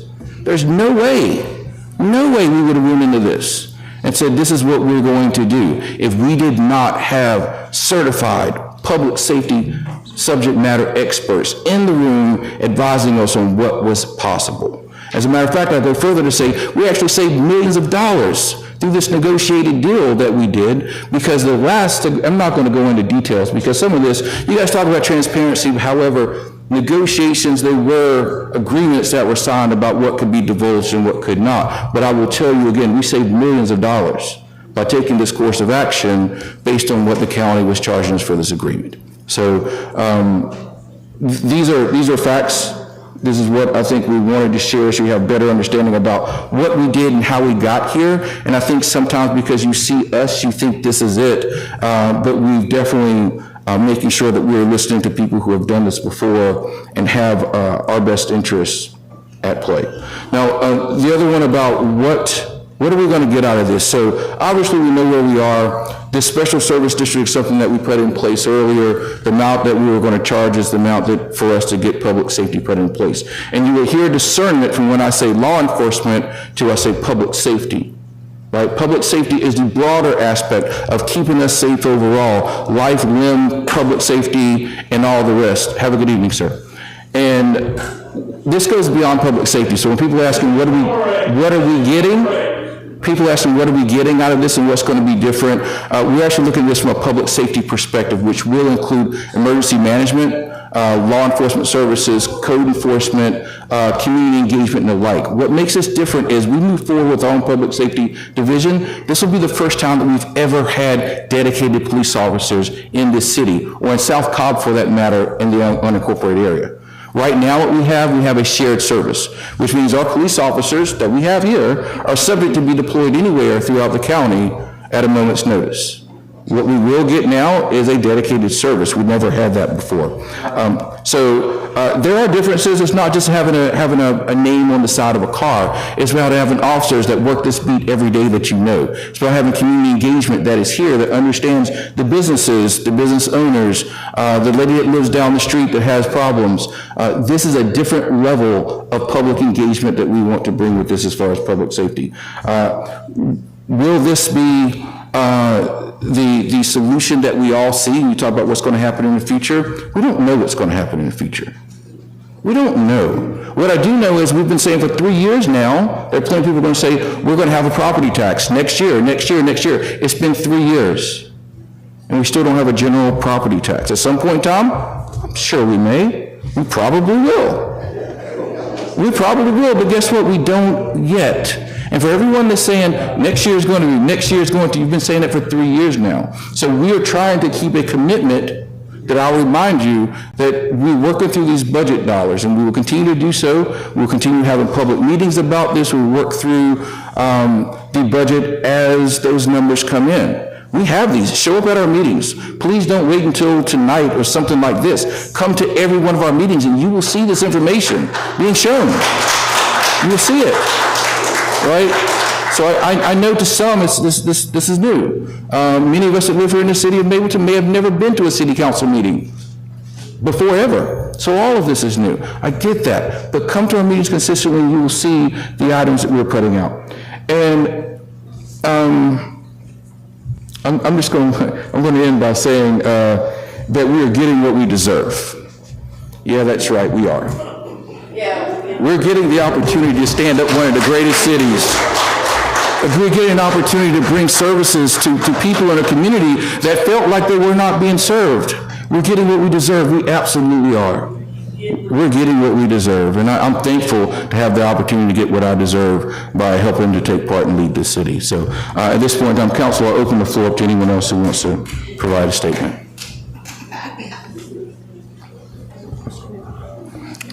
We can, if you want to. Councilman Davis, you made the suggestion to go. Well, I'm just going to be brief, and again, I want to thank each and every one of you for being here. You know, even though we may not all agree, it does my heart good to see that this community is engaged and concerned. What I will say is that no, this has not been an easy time. It has taken a lot of careful consideration, a lot of work. As a matter of fact, I'm retired from banking, but I feel like I'm working more now than it was when I was in banking. But know this, just as you have concerns about your taxes being increased, well, that affects my household too. It really does. It's not like, and see, what I don't want people to believe is that we're making these decisions haphazardly, or, you know, we're just a bunch of guys or people that's just gotten up here and, you know, we've been in the city, so we're gonna make these decisions haphazardly. No, there's a lot of careful consideration, a lot of research, and as the mayor said, what you see up here, there's a lot more to this. There's a lot more people involved in this. But yeah, the decisions up here, they affect my household too. And I'm not a millionaire. But I will say this, I will stand behind the decisions that are made, because at the end of the day, when you look at it, and you know, you hear things about, well, the city should be dissolved. Okay, fine. But maybe some people need to understand, when I came here in '97 in this area, Magnolia Crossing, all those things, 10 years after it's destroyed or taken down, it's still where it is. We do deserve better. South Cobb deserves better. The city of Mableton deserves better, and it will get better. But it's going to take us working together to get there. Together. So, have a great night, and again, thank you for coming. Thanks, Councilman. Councilman Neely, you have anything, sir? Yes, so public safety is fundamental to local government. Residents, business owners, visitors to our city should be safe. That's not in question. We talked about Cobb County Police being a great public safety organization, and they are. But as many of us have probably thought and said and experienced, we can only control what we can control. I, as an individual council member, can only do what I can do. We are where we are today. We're already paying Cobb County money that we weren't expecting to have to pay. That's not going to change whether we start our own police department or if we continued with Cobb County. Cobb County offered an escalating amount of money each year for a very limited amount of time for services to continue as they are today. So we had to discuss other options. We had to discuss those options with transparency, with accountability, with communication amongst this council, as well as you who live in our city. Leadership is not always easy. It's not ribbon cuttings all the time. It's not take photo opportunities. About making hard decisions in an imperfect world and not being able to control what other people do. But we control our destiny today, in part by determining a millage rate that, while none of us want to pay more money that we've earned, we see the need to go forward so that we have that public safety for all of you. And so tonight we embark on that tough decision. And I thank you for your comments, and I've never been one who has been upset when somebody disagrees. You should have a voice at all times, and I thank each one of you for doing that, whether you've done that here tonight, on social media, or in other avenues. We are a city, and we're gonna move forward together, and we're gonna have a better city because we do what we need to do in times just like this. Thank you. Thank you, sir. Councilwoman Jeffcoat. Good evening, everyone. Thank you all for being here. I'll just reiterate what's already been said. I certainly appreciate the diversity of thought. I have faith that we will find common ground, and I just want to reassure our residents that the same council fought for 3 years to keep your millage rate at 0. We fought, and we are fighters. We'll continue to fight. There's a lot of experience up here, and as have already been mentioned, it was a collective effort for us to try to negotiate and come up with a rate that was in the best interest of our constituents. We have not abandoned our commitment towards fiscal responsibility at all. We understand that every single dollar matters. To the families, our seniors, our veterans, which is why we initially imparted exemptions as it relates to the millage rate. We understand that the millage rate, that 4.5 millage rate is not a blank check. We understand that. We intend to use these funds specifically for public safety. And we will be transparent, we will be accountable, and we will be responsible stewards of your money. This was not easy, and it has not been easy. And so I just want you all to know that I'm here. If you live in District 3, if you have any questions or concerns as it relates, to the millage rate. Now, I will say this. I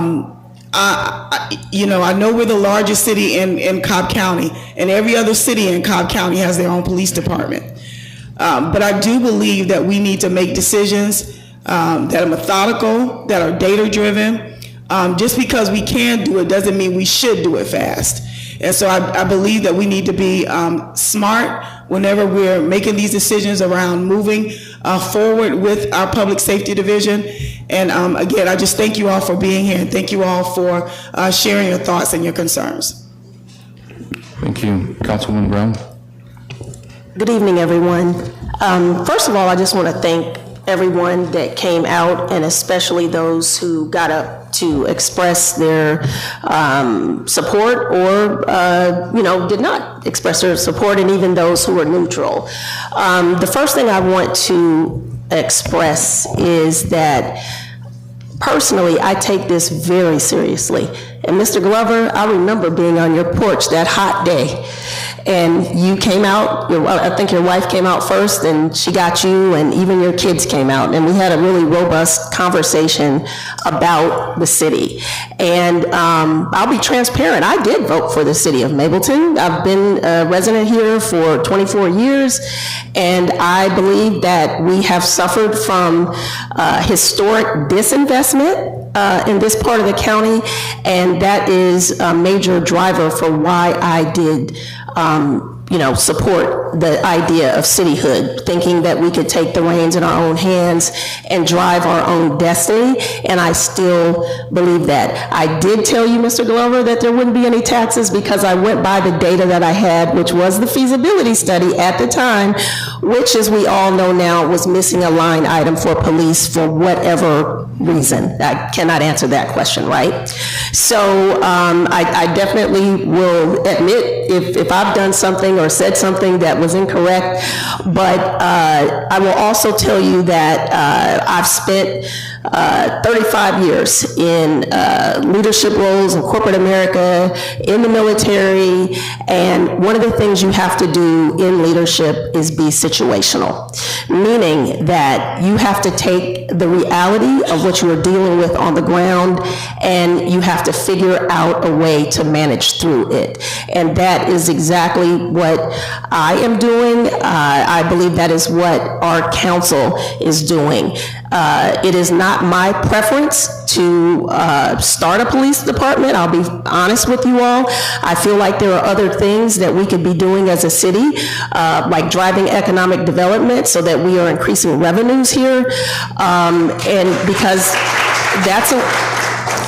thank you, but that's a way that we can lighten the load on our residents, is when we increase our revenue base. But this is where we are right now, and we have to deal with this. So I will say that, Ms. Elder, you keep asking for facts. I want to see them as well. So to that end, we are in the process of having a feasibility study completed. It should be completed at some point in August. I don't know the exact time, date, I should say, but I am eager to have that information so that we understand exactly what the cost of setting up and operating a police department will be. But we have also an issue here of timing, everyone. And so when I talk about timing, what do I mean? We have a situation where we already have a $9.5 million bill from Cobb County. We have a new bill from Cobb County of $13 million that we have to pay. And even if we stayed with Cobb County into the future, we still would have another bill that we would have to pay Cobb County, because until the day that we're able to potentially get tax equity some type of way from them, there's an ongoing cost for police, and we cannot not have police. So with that said, we have to have a special services district. There is this millage rate, it's a tax. None of us want to pay additional money. These are trying times for all of us, I know that, but this is the situation that we are dealing with. So we had to do a little bit of spitballing. That's where we came up with the $21 million. That's driving the 4.5 millage rate that we have today. I have all my fingers crossed that when we get that feasibility study back, we'll be within those parameters so that there's no, additional impact, but this is the situation that we're dealing with. And I just want to end with, if you have questions, you're in my district, please reach out to me. It's cassandra.brown@mableton.gov. And look, we may not always be in alignment. We may not always agree, but I welcome your inquiries. I'm going to answer your questions to the best of my ability. And I just want to keep the lines of communication open with the public. So thank you. Thank you. Councilman Ferguson, you're recognized, sir. Good evening, everyone. I am sitting here listening to this entire conversation that we've had this evening and completely perplexed on what is the right solution. Because on the one hand, I want to protect everybody that's sitting in here. On the other hand, a millage rate is $1 per $1,000 of assessed value. You know that, you understand that. You've told me that time and time again. This millage, though, I need you to understand, will affect every resident and business in Mableton. So let's make it real. And my neighbor might be in the back, but 4405 Yelverton Place, 40% of the assessed value is $232,000. That's $100,000 more than it was in 2016. That's almost $200,000, $150,000, $160,000 more than it was when the home was purchased in 2005. So as you see, the tax rate, the assessed value of the home has continued to go up. The fact that this house was assessed at $180,000 in 3 years ago, 5 years ago, just before and as we were being incorporated as a city, should be telling you something. The property values that we so very much covet are going to continue to go up, and that is also very, very important to you. And how do you ensure that those things continue to go up? You continue to provide the safest, most effective city that you possibly can, and place where people actually want to go live. And so I made that whole comment about 4405 Yelverton Place because the other side of me wants to take a stab at whoever thinks that I don't live in Mableton. That's my house, which I've been in the last 23 years. So everything that happens up on this dais, and the only reason why I ran for office was because every decision that we make affects me. It affects how I feed my family. It affects how I walk outside. It affects how I engage in this community. And if you don't know anything about me, I do not care about whether or not I'm getting reelected. And I do not make decisions based on my ability to get reelected. So throw that out the window, put that on next door, tell God and country that I don't care if I get reelected. What I care about is making sure that our citizens are safe, that we make sound decisions, that we're fiscally responsible, and that we're doing things that make sense for the city. So that's number two. Number three is you can do whatever you want to do to continuously have this conversation about dissolve the city, but I want to tell you that one of the people that you're going to go talk to has specifically said they're going to have to figure out a way to move forward. I don't know if the delegation wants to revisit something people voted on. So stop it. Get on board with this being a city, and let's move forward. Let us go together as a city and build this city up, because everything that you want is going to happen because you work with the city and the people that are on your city council, the people that are working for the city manager. We went out, and here's another thing. I continuously see people talking about, oh, we don't want Barney Fife and this, that, and the third. excuse me, I live here as well. I don't want Barney Fife coming over here and being my new police chief. And you didn't say anything when we went out and found the best code enforcement director in the state. You didn't say anything when we went and found the best community development director in the state, and we didn't pay a dime. Nothing increased by doing that. But everything that we wanted started to happen because code enforcement was one of the biggest things that everybody talked about when we talked about becoming a city, because who was not coming down here? Cobb County. I love our police force. I love our boys in blue. I appreciate you all. I appreciate the sheriffs that are back there in the back. I will dap them up every time I see them at every event, because I know that every day they put their lives on the line and they put themselves in danger to protect me and to protect my family. And I'm merely looking at what is the best solution for us to do this for our city. I've been in contract negotiations for my entire career.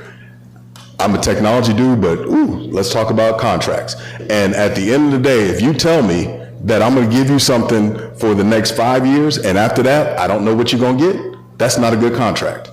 Because in the midst of that 5 years, I've got to figure out what we're going to do on year 6.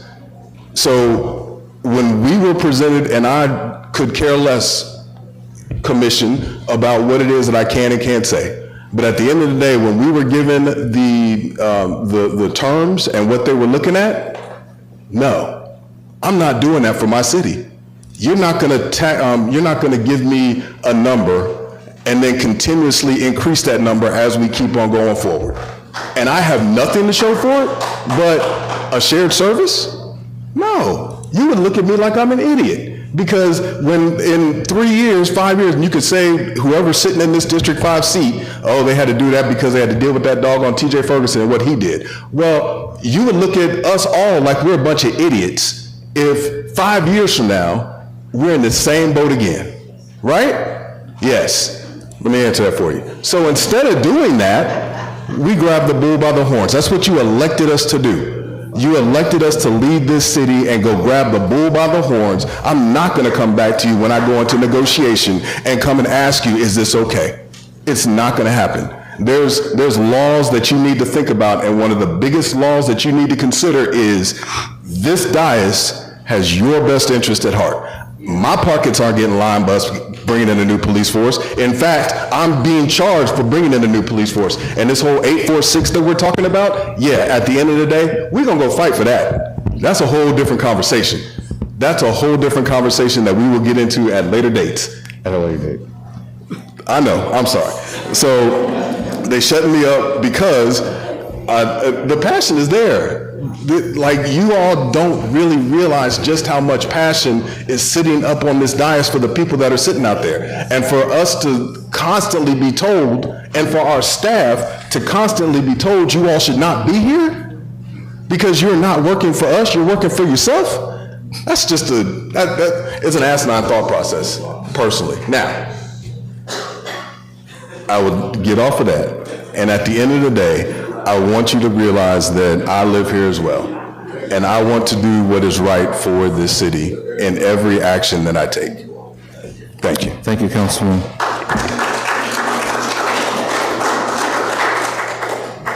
Councilwoman Herndon. Okay. We're going to start with you next time. We're going to start with you next time. I know. All right.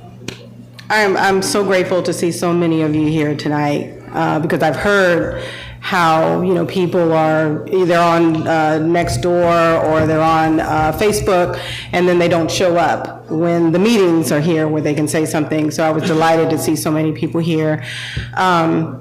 No one's going to be surprised on the council with what I have to say, and sometimes it's really difficult to be the person who's kind of looking at things in a different way. And anyone who knows me knows that I am really big on honesty, and I'm very big on transparency. And I understand so many of you why you're upset. And while we can't go back to how the city was presented in the beginning, there was an expectation that we were not going to have to pay for police service. And that expectation was never corrected, and I've said this before, so we move forward. And the way that I look at it is kind of like, you take your family and you go house shopping, and you see the house that you love, and they're telling you all of these amenities, come with this house when you buy it. And so you go ahead and buy the house, and then you and your family pack up and you're going to the swimming pool or to the clubhouse, and then there's a lock, and someone says you can't use those amenities unless you pay your $300 a month, monthly rate. Now, if you knew of that prior to, and that's what you decided, then that's fine, because you have that expectation. But if you're presented something as though this is what you get with it, and then you find out later that you actually have to pay, I understand why, people would be upset with that. And my issue is this, our mayor dropped some facts, and there are other facts. Every city in Cobb County that has their own police department or their public safety gets money back from Cobb County for having those services. They get a certain amount, whatever it is that they negotiate. However, the city of Mableton not only has to pay for their police, but there's no money that we're getting back, and we still have to continue paying Cobb County the same millage rate for services that, in my opinion, we got at one time. And so when I hear double taxation, and I have been consistent on that, this is what I feel. And I just kind of feel that the residents have not gotten the best deal. I feel like it is unfair. And no matter how I look at it, and it's been a really big struggle for me, because I know what we have to do.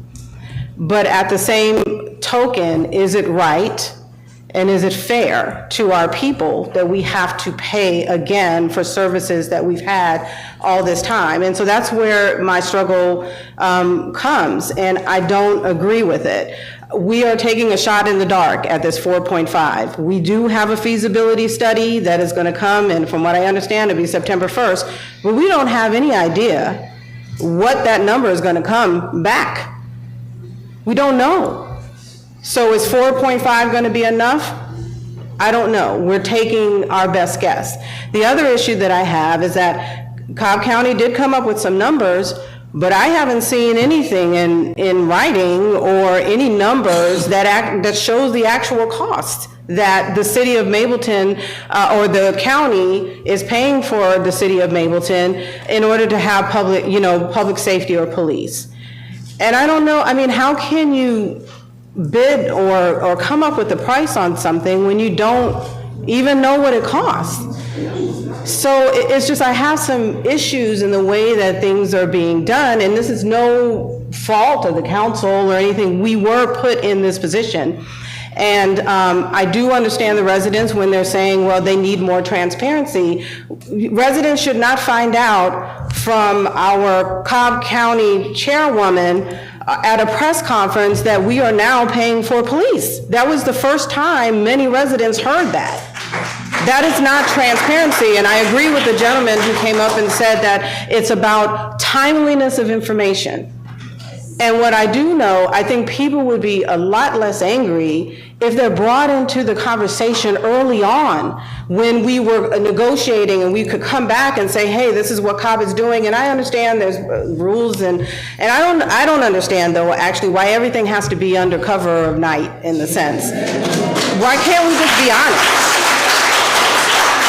If Cobb County feels like they want to charge us $28 million, why don't you just say it publicly? Like, this is what we think we owe, and then we can come to the people and say, this is what Cobb County wants to charge.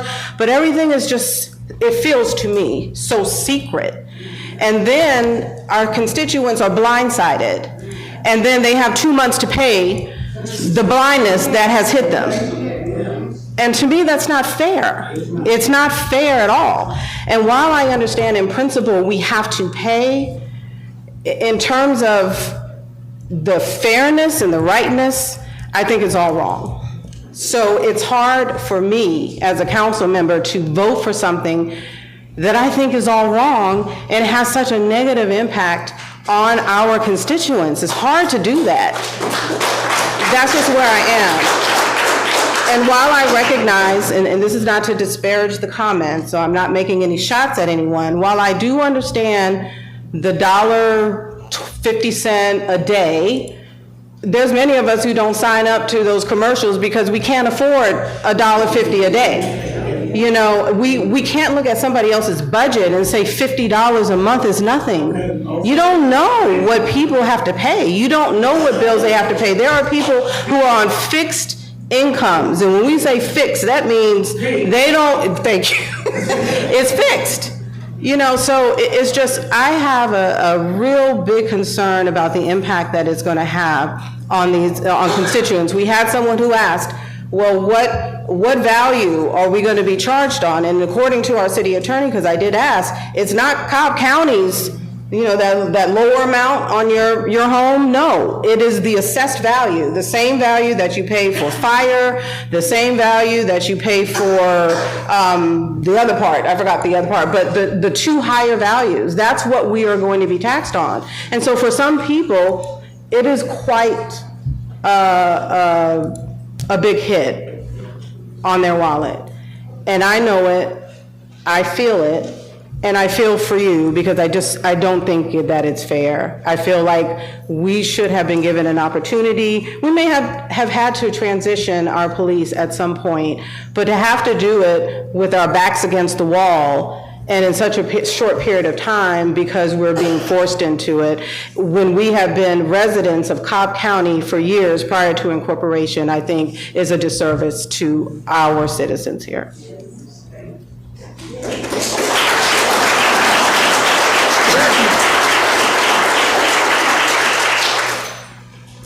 Thank you for that, ma'am.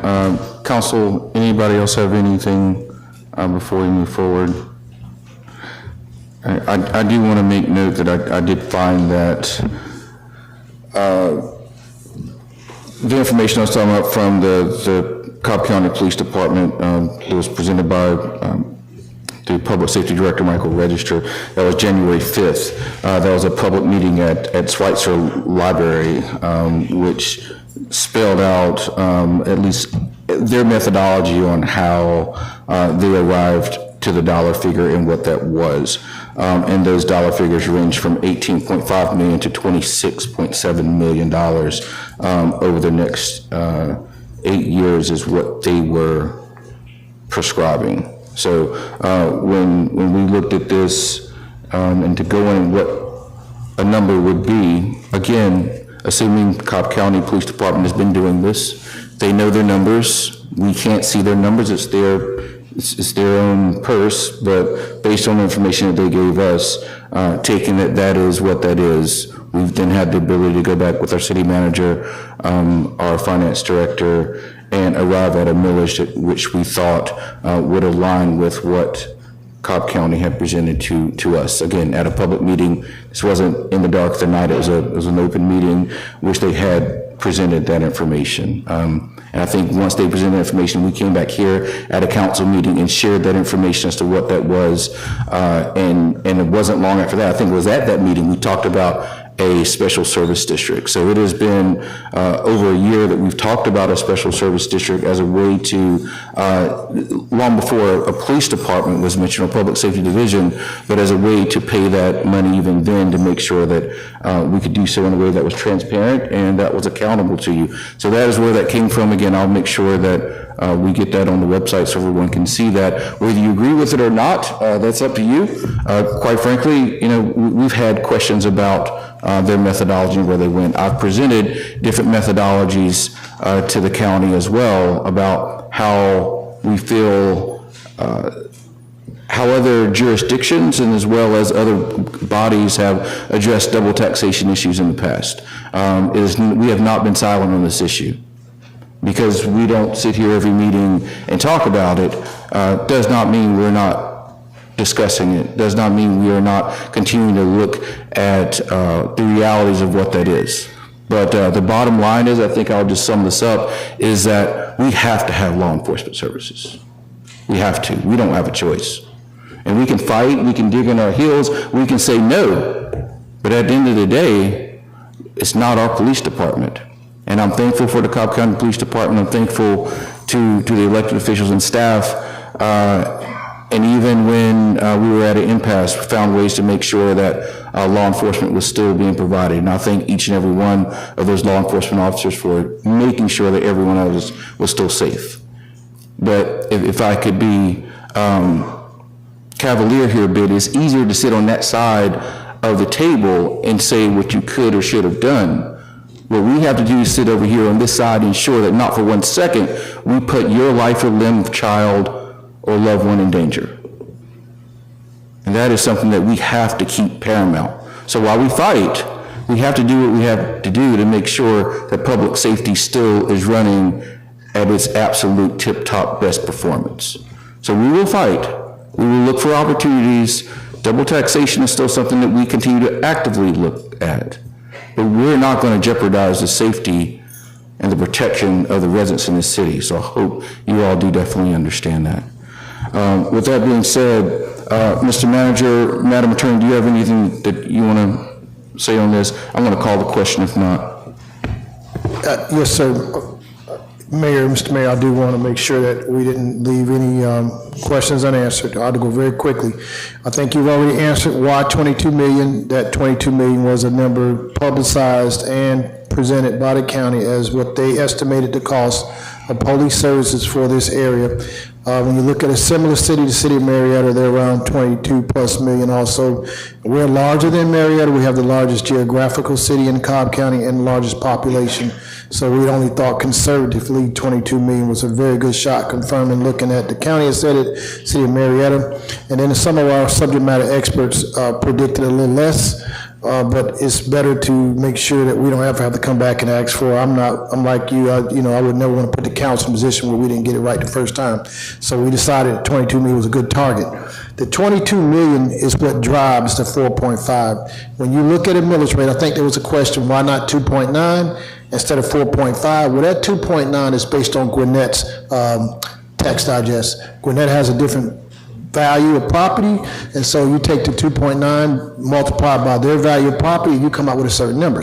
Our 4.5 is what you would use to assess the Cobb County's property values to come up with the 21 million or so. So ours is based on the county's, Cobb County's digest. 2.9, as you can see, is based on Gwinnett's tax digest. And then, Gwinnett's a bigger county as well. Yeah, and they're definitely a larger county. Why not stay with Cobb County and let them do the police department? We all agree, as a prior Cobb County public safety employee for more than 27 years, being the original SWAT medic officer for the Cobb County SWAT team, knowing those guys very well, I will definitely agree that they're one of the finest departments in the country. Why did we not stay with them? It wasn't their decision. It was the commission's decision. And so the commission offered us, without disclosing stuff we can't discuss, not a long-term deal, but you've heard Chairwoman Cooper say publicly, it was 3 to 5 years. And that 3-year deal, it was going to escalate from somewhere from, I think, around 15 million to 18 million and then 28 million. So why did we not stay with them? Because that 4.5 would not have stayed 4.5. It would have went up every year that we had to pay the county. And then, so this council made a wise decision. Make a 1-year offer if they would lower the price down to 13.5. That's the hard negotiation this county did. Instead of giving away the citizens' money, we fought to get the best deal at the lowest price, and that required us to take a 1-year deal. And that was the best price we can get. And it was risky, we knew that, but at the same time, there was another risk of raising that floor. So that's why we did not stay with the county. What are you getting? Someone asked, what are we getting for all this that we have? Well, when you pay Cobb County, they've already stated they were not going to give us any cars with Mableton on them. They were not going to give us any extra officers. They were going to patrol our area with precinct 2 officers, which they're already doing. What are you getting when you pay this millage? We're going to establish a robust public safety division, not just law enforcement, whatever would make this county, this city safer. When we look at safety in any area, whether it be safety in terms of how things are ran through our courts, our code, whatever it is going to take to make this city safer. So what you're going to get is more than just a precinct 2 patrol. You're going to have your own police officers with, so these things keep locking up. You'll have your own Mableton police officers dedicated to the city that run these city beats, not shared with other parts of the county, like now currently precinct 2. This is not a knock against Cobb County Police, but this is a show that now you will have concentrated, focused Mableton police officers. The option was give away money and get no other further service. And so this council made that decision. What services came when the city became? Some people know, what have you gotten? Well, you have your own code enforcement officers. And I know some people say, well, they're not doing anything. Well, I worked for Cobb County for 27 years. I worked at Cobb County Fire Station number 1. I was on the other side of the fence. We had the same complaints when I was at Cobb County. And so we do have dedicated code enforcement officers, and I've had compliments on people saying that they're glad that they have made a difference. What else do we get? You now have a managed waste management system. Nobody can come in here and take over routes without abusing our citizens, and we now have an ordinance that allows our citizens, the citizens of Mableton, collect money from for-profit trash companies that come in here and use these city roads and collect trash and never gave a dime back to Cobb County. But they're going to give a dime back to the city of Mableton. That's what we do. That has helped to make sure you didn't have to pay a property tax. What else did you get for the city? We also have now your own building inspections. We have a future where we have our own comprehensive plan where we will have, this council will have control over the development of the future of the city. Whereas before, we did have one district, 4 representatives, but that was one representative for 78,000 citizens. What else did you get? You got 7 dedicated representatives for the same amount of city. So now you have even a larger, more dispersed force. So now, what else did you get? Right now, Mableton is the lowest staffed cost for staffing per capita of any city in Cobb County. Go do the math, all right? Somebody said, why don't y'all just pump the brakes?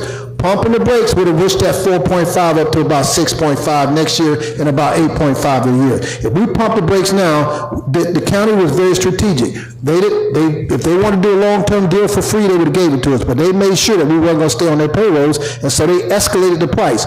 Pumping the brakes would have meant paying more money. And I don't think this council will come ask the citizens for more money. Somebody also asked, and I'm going to let the city attorney talk about the assessed value. Why did y'all negotiate better? Well, there's a state law that requires that a city and county called House Bill 387, you must come into an agreement in a certain amount of time, or the state will take monies from you. It would cause sanctions. If we did not come into an agreement with the county, we would have been threatened with sanctions by the state, which would have froze up not only county dollars, but also city dollars. So the state has a way of forcing us to come to an agreement. That's why we had to negotiate. And why did we wait to the last minute so you can have 2 months before you collect taxes? Because this council fought to the very last option. They waited as far as they can go because they fought at every turn. They tried every option, and now they're at a place where there is no other options, and they tried their best to delay this as far as possible. If it was up to me, they would have done it a year ago, but they wanted to keep fighting. And that's why we're here we are. So, Mayor, I just want to make sure we left none of these questions unanswered, and I still make the commitment that if any citizen wants to come talk to me, I will respectfully listen to your question, just like I did from the man from Florida, and he'll tell you, that's why he's back in this room. I will respectfully answer your question, and I'll take my time and show you why and what we did, and if you disagree, I'll still respect you. Thank you, Mr. Mayor.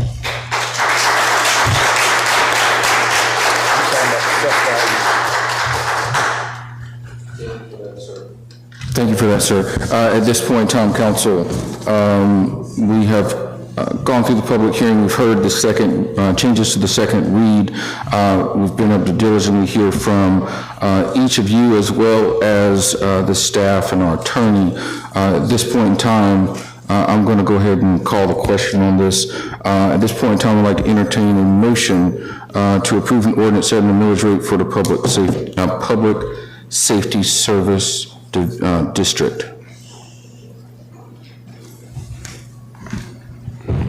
Mayor, I'll make the motion to approve or set the ordinance setting a millage rate for the Public Safety Services District. Thank you, sir. Do I have a second? I'll second. Thank you. Motion's been made and properly seconded by Councilwoman Brown. At this point in time, is there any other discussion? Hearing none, call the question. All those in favor of the motion made by Councilman Ferguson that approves the ordinance setting the millage rate for the Public Safety Services District, please say aye. Aye. Aye. All opposed say nay. Nay. The ayes have it. Thank you. At this point in time, clerk, please note that the final vote was 6-1. for the approval of the ordinance setting the millage rate, and obviously that millage rate in the ordinance was 4.5 mils. So thank you for that, council. I appreciate you getting through this.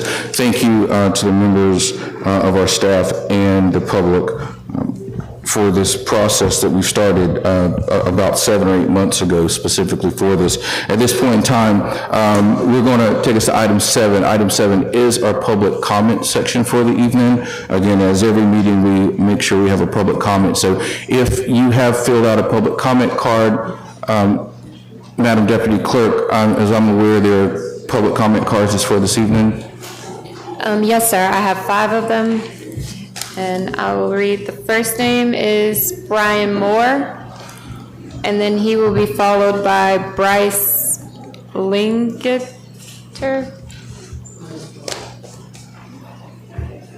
And as a reminder, you guys have 2 minutes. 2 minutes for speaking. That's Brian Moore. He just left. Bryce Ling. We have Rosie Turner.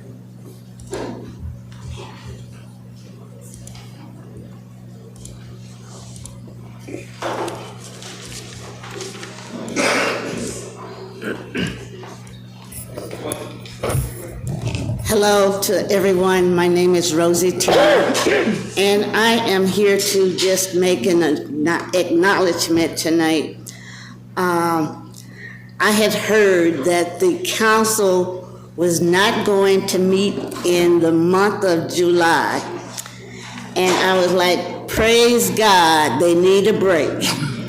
And then here is tonight with this special meeting. But you have to do what you have to do.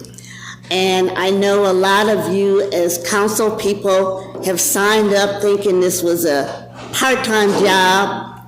And some of you staff members also took on the job thinking it was a part-time job. But based on the development of this city, you have been working full-time. And I just want to say thanks to all of you for all the hard work that you have done. And I do want to say that Rome was not built overnight. So I want you guys to enjoy, hopefully, the rest of the month so that nobody's going to cause to have a heart attack, strokes, burnouts, nor do I want you to neglect your family. So do what you need to be done to do, and thank you again for everything. Thank you, Ms. Rosie.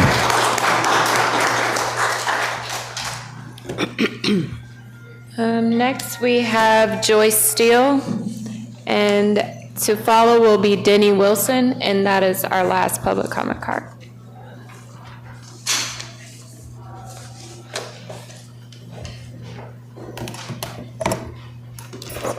Greetings, everyone. I'm back up here. Thank you for allowing me to come up for the second time. I wanted to make a comment about when information is being presented to us as residents and constituents. One has to do with when we have budget presentations. I had been working in the government for quite a few years, 38 years. And the vast majority of the time that I was working in the government, I was actually a budget officer within federal agency. And whenever we would do budget presentations, we would always do something that had that would reflect at least 2 years, if not more, so that you could see what was going on currently versus what had happened previously, and then you do comparisons so that people could see, here's where we were, here's what we've done, and here's what we plan to do. So when we're having budget presentations, it would be a little bit helpful to see that, because if you have the 1 year, you don't know what's taken place. So that would just be one suggestion that I would make. Another is about providing information, and even when we have, say, the information here, and I think somebody mentioned this, something like this for a lay person, I don't want to say won't make sense, but a legend that explains what some of those things are. And when the attorney was talking about how he had the 11.43, and that was the 8.46, which you don't even see up here, plus the 2.97, which you don't really see up here. So sometimes when you provide information, there are some of us who really do like to see the specifics. We want to see the details. So it's helpful if we could see that. And even if it's not presented here, we have a website. Can we post some of the information on the website? Also, when we start talking about having the taxes, there was one example that was given, and it says, okay, the average home was 400 something thousand. I'm sorry, ma'am. Just on the public comments, it's 2 minutes, your time is up. Oh, okay. I'll come back next month.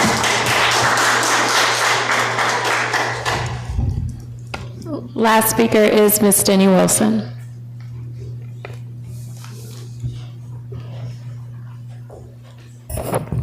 Denny Wilson, District 2. Yes, Mayor Owens, I didn't mean anything by saying the statement, if you voted for the city of Mableton, you got just what you deserve. But since you brought it up, I'll address it. You did get just what you deserved because you should have sued Cobb County. I mean, I went and spoke to the county about the double taxation that they were doing on Mableton. And they keep telling you that it's not double taxation, but it is, because by their very own budget, it shows that the 8.46 mil that we pay them, some of that money goes towards police services. Double taxation has already been proven. That's why they give the other 6 cities back $11.5 million, with Marietta getting the largest amount, because at the time they were the largest city. So the case has already been proven. It just did not make it to the courts like it should have. So, again, you did get just what you deserved because you did not follow through. Thank you.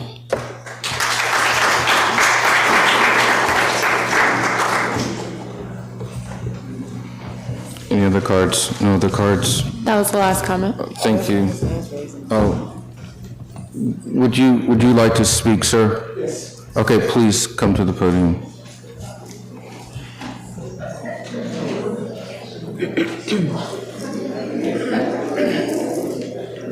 I'll make this quick. I apologize. I had the wrong understanding about the 10-minute time limit. I thought it was 10 minutes per individual. At the same time, I want to thank all of you, actually. Tonight, your comments have revealed a more passionate, personal side that has been missing for a while now. What I attempted to do was to present some of the effects or the impacts of what's happening, which I believe is going to be more than just financial. And so when I email you, I will invite you to come take a bus ride with me, and I'll show you some things. Thank you. Thank you, sir.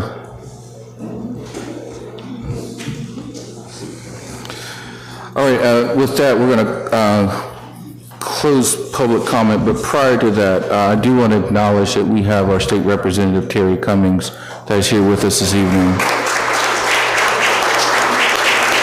Ms. Cummings, you're welcome to take the podium, please, ma'am.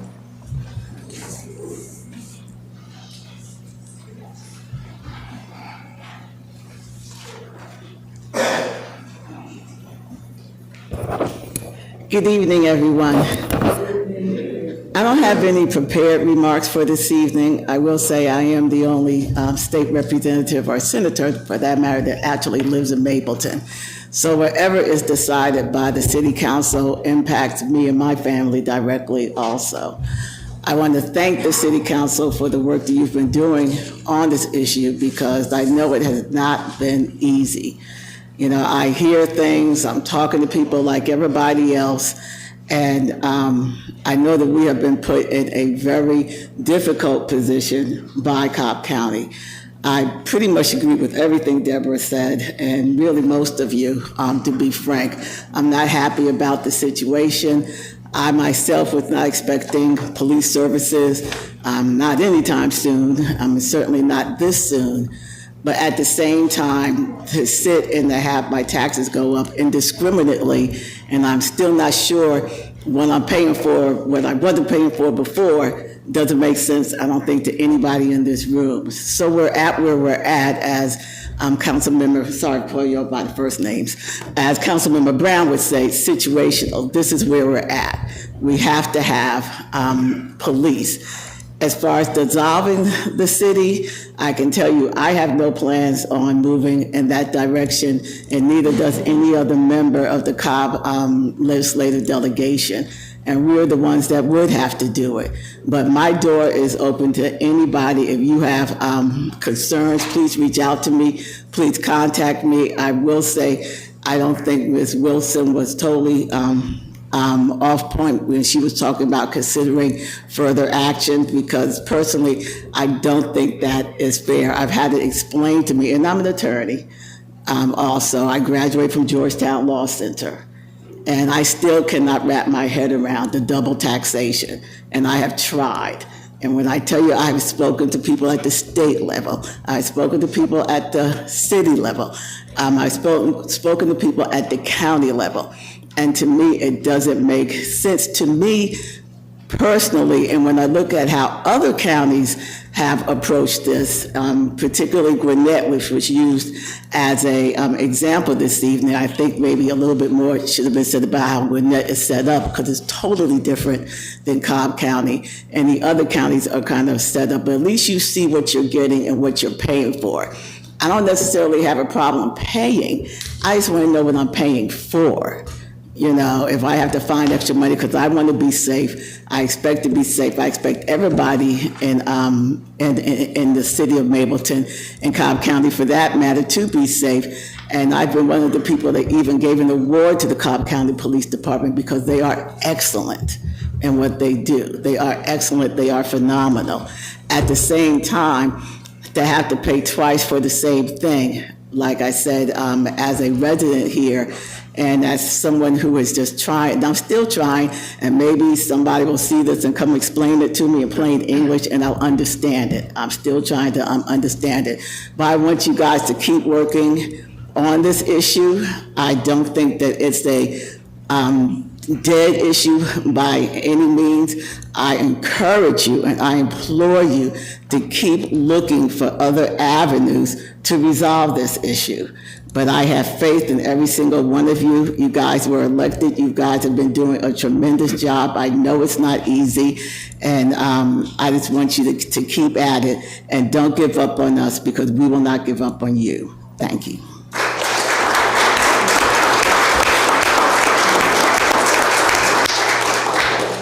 Thank you for that, ma'am. We definitely do appreciate it, and appreciate you taking the time out of your busy day and week to join us, whether you're in session or not. We always appreciate you being here, so thank you for that. We're going to move forward now, Council. Item 8 is the consent agenda. You've all seen this consent agenda, the items that are on here. I'll go ahead and entertain a motion to approve the consent agenda as written. I'd like to make a motion to approve the consent agenda as written. I second. Thank you. Motion's been made and properly seconded by Councilwoman Herndon. I'll go ahead and call the question on this. All in favor of approval of consent agenda, please say aye. Aye. All opposed say nay. I think the ayes have that. Thank you. We're now going to move to item 9. Item 9 is our only bit of unfinished business. This is the second read of an ordinance updating the Georgia Municipal Employees Benefit System, which is otherwise known as GMEBS. Director Pope, do you have something related to this? Yes? Okay. It's the second read, so I'm always going to start off by asking the question, what's changed since the first read? So, Mayor, Honorable Council, Mabletonians, there has been no changes on this. It's simply a correction on the tenure dates. And that's the purpose of yes, sir, that itself? is. Yes, so nothing has changed. Okay. No, sir. Anybody have any questions of Director Pope? No questions? I'll go ahead and call the question. All those can I entertain a motion to approve this ordinance updating the Georgia Municipal Employees Benefit System Defined Agreement? I'd like to make a motion to approve the ordinance updating GMEB's defined benefit retirement plan agreement for City of Mableton. I second. Thank you. Motion's been made and properly seconded. Any questions? Hearing none, I'll go ahead and call the question. All those in favor of motion made by Councilman Ferguson, please say aye. Aye. Aye. All opposed, say nay. Ayes have it. Thank you. That concludes our unfinished business. We do have one item of new business, council. I would ask that I'd like to entertain a motion to move this item 10 until after executive session. There's a personnel matter with this that I would like to have discussed with our attorney. Motion to move item number 10 of our agenda till after the executive session. Second. Thank you. Motion made and properly seconded by Councilman Brown. All those in favor, please say aye. Aye. Aye. All opposed? Ayes have it. Thank you. Takes us to item 11, which is executive session. At this point in time, we've conducted all of the business that was on the agenda this evening. So council, I would entertain a motion to go into executive session for real estate personnel, litigation, and miscellaneous exemptions. I'd like to make a motion to go into executive session for litigation, personnel, real estate, and miscellaneous exemptions. Second. Thank you. Motion been made and properly seconded by Councilman Ferguson. Any discussion? All those in favor of going to executive session, please say aye. Aye. All opposed, say nay. The ayes have it. Thank you. For those of you who will not be here when we come back from executive session, thank you for coming to us tonight, this important meeting. Thank you for extending your voice to the conversation tonight as part of doing the business of the city. We appreciate you. See you again in August. Thank you for your time.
All right, ladies and gentlemen, members of staff, council, thank you for waiting while we're in executive session. At this point in time, I'd like to make a motion to, or entertain a motion to exit executive session. I'd like to make a motion to exit executive session. Second. Thank you. The motion's been made and properly seconded by Councilwoman Brown.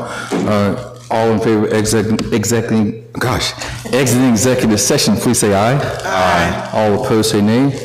Ayes have it. Thank you. Council, we do have one item of business that is in front of us. This is a new business. I'd like to entertain a motion for that one item, please. I'd like to make a motion for approval of professional services agreement for consulting services for the Public Safety Department and Mayor to negotiate and execute in substantial form the agreement with IXP Corporation in conjunction also with City Manager Bill James. Second. Thank you, sir. Motion's made properly seconded by Councilman Ferguson. Any discussion on this item, council? Hearing none, I'll call the question. All in favor of the motion made by Councilman McNeely, please say aye. Aye. All opposed, say nay. In no opposition, the ayes have it. Thank you. Council, that leaves no further business in front of us this evening. With that being said, I'd like to entertain a motion to adjourn. I'd like to make a motion to adjourn. Thank you, Councilwoman. Do I have a second? Second.